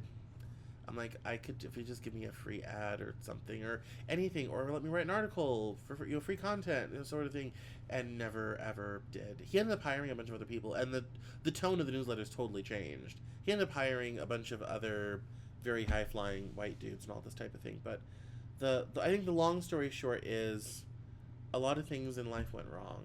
I didn't go to the right school, didn't make the right connections, all this type of thing. I didn't really understand how the world really actually worked. Um, I was talking to someone that I've met here recently, and he's a creative, and he does a lot of really great stuff with a lot of top brands and top artists and all this type of thing. And I kind of said, like, how do you even get into that?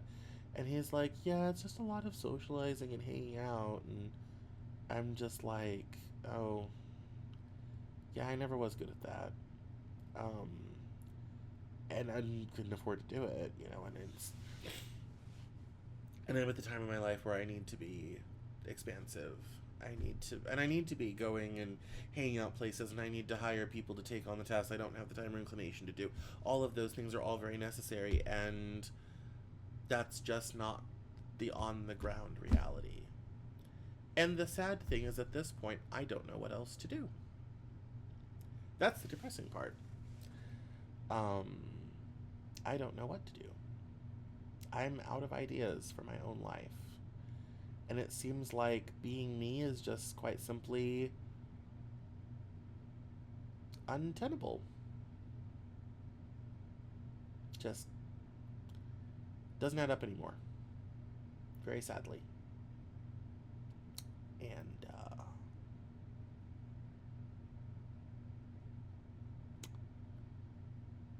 yeah, that's where I'm at. That's how I got to here. I don't think I've ever put it all in one spot before. But yeah.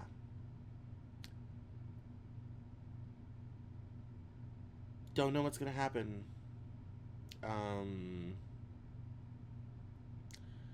Don't know where I go from here.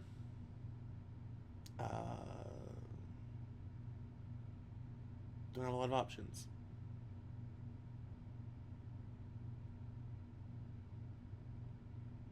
And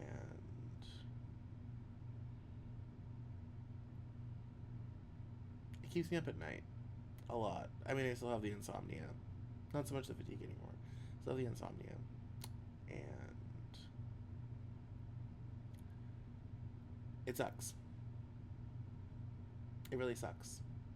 If you told me when I was 18 years old that I would be sitting here making this video today, which I've been meaning to make for a couple days, and I just finally had to sit down and do it, I didn't even put makeup on. When I worked in the state senate, that this would be my fate. This is where I would end up. I would laughed in your face and said, look at where I work. I thought I had everything I needed. That I was being set up perfectly for life. Like, And yeah, I did get involved in Occupy. Yeah, I did end up leaving the Republican Party. Yeah, I ended up getting away into media, not campaigning, all that type of thing. Yes, and I've talked about that so many times, and I've been on so many interviews talking about that. I'm not going to belabor it. Yeah, all this type of thing, but I never thought that somehow I never thought it would all fall apart like this. That none of it would ever matter. Nothing I've done has mattered. It's not moved my career forward in any way. It's been a lot of really neat things. I've lived a fantastic life. Most other people do not get to live. People would pay millions of dollars to get to do what I have done. And the adventures that I've had and the people that I've met along the way. I made an art music film with a street performer. I, have gotten to see sides of life and things that most of the people do not see. I have gotten to go into places people do not usually get to go into. I have gotten to hang around people that people don't get to hang around with. I mean, it's been a crazy fun ride. It has been. It's been amazing. It quit being fun a while ago. At the end of the day, I'm tired of deciding what gets paid when. And that's gotten worse since the pandemic, by the way, with the inflation and everything. I'm tired of juggling what gets paid when. My car needs brakes right now. I don't know how I'm going to pay for that.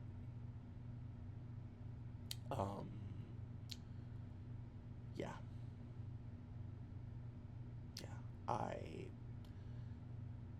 Buying groceries is an ordeal.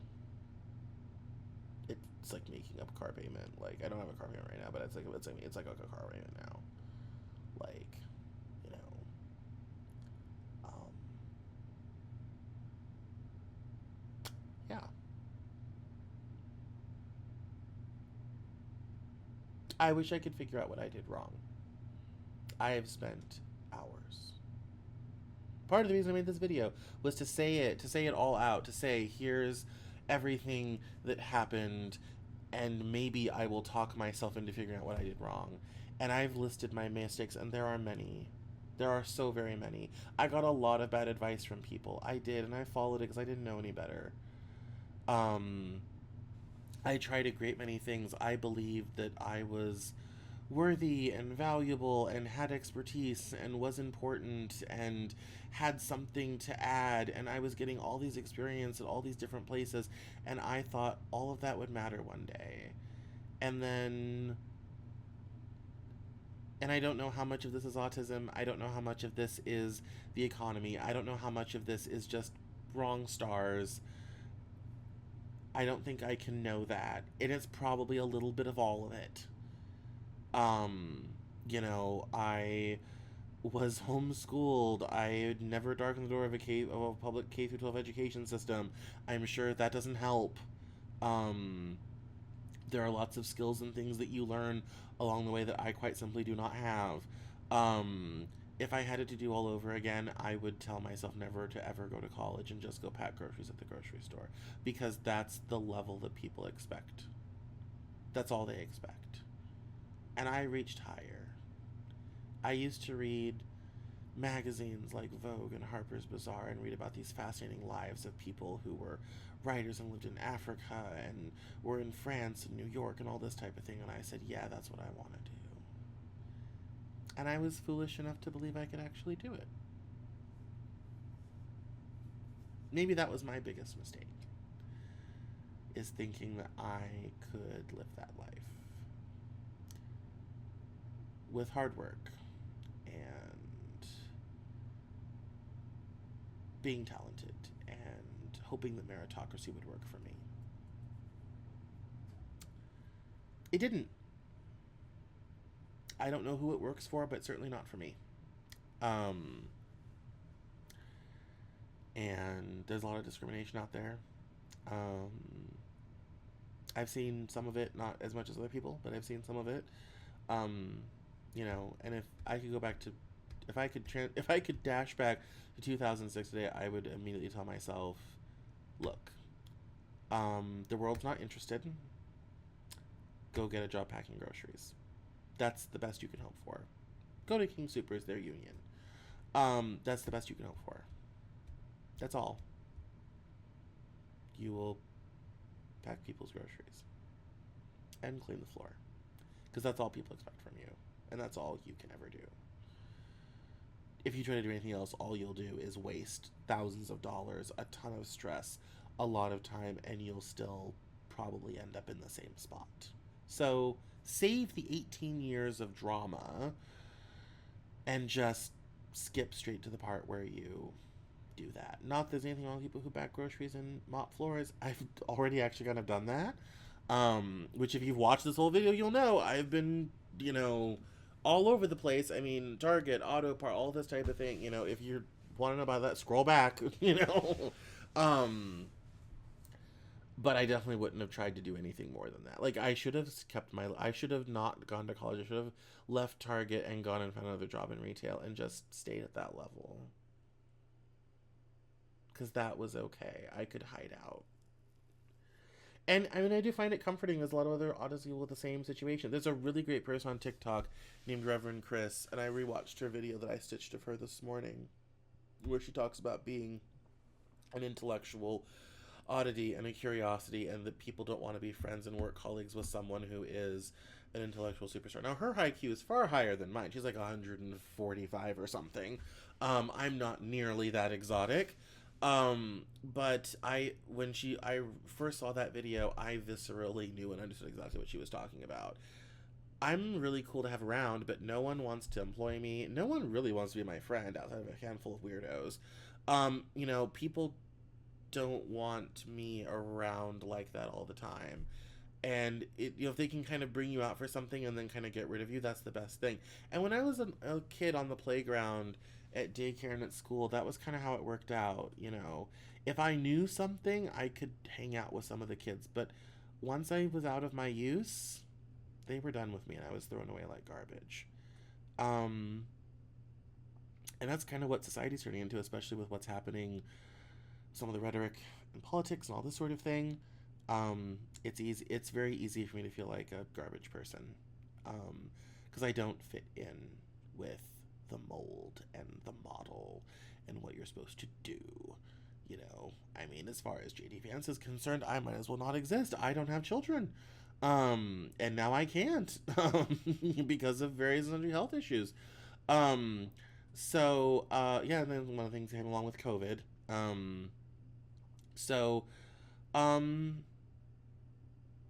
Yeah. Well, I think that's it. I think I've said all that there is to say. I don't have an answer for this. I don't have a conclusion. This is usually the part in one of my videos where I give us some helpful, handy advice or some policy recommendation that if only and I don't have that for this. This isn't, me being clever about anything or trying to explain something really important to you or anything like that. I guess just wanted to be heard. For once, to have the whole story in one spot. So, yeah. If you've made it through this whole thing for some strange reason, all 3 hours and 11 minutes of it, thank you. Yeah.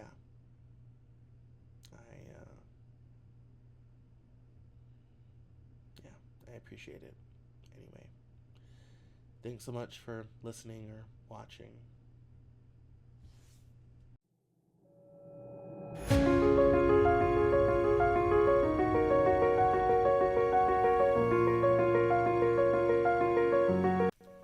That's all for this episode of the Cameron Journal podcast. Thank you so much for listening. Visit us online at CameronJournal.com. We're on Facebook, Twitter, and Instagram, and I love to talk to my followers and listeners, so please feel free to get us on social media at Cameron Cowan on Twitter, and we'll see you next time on the Cameron Journal podcast.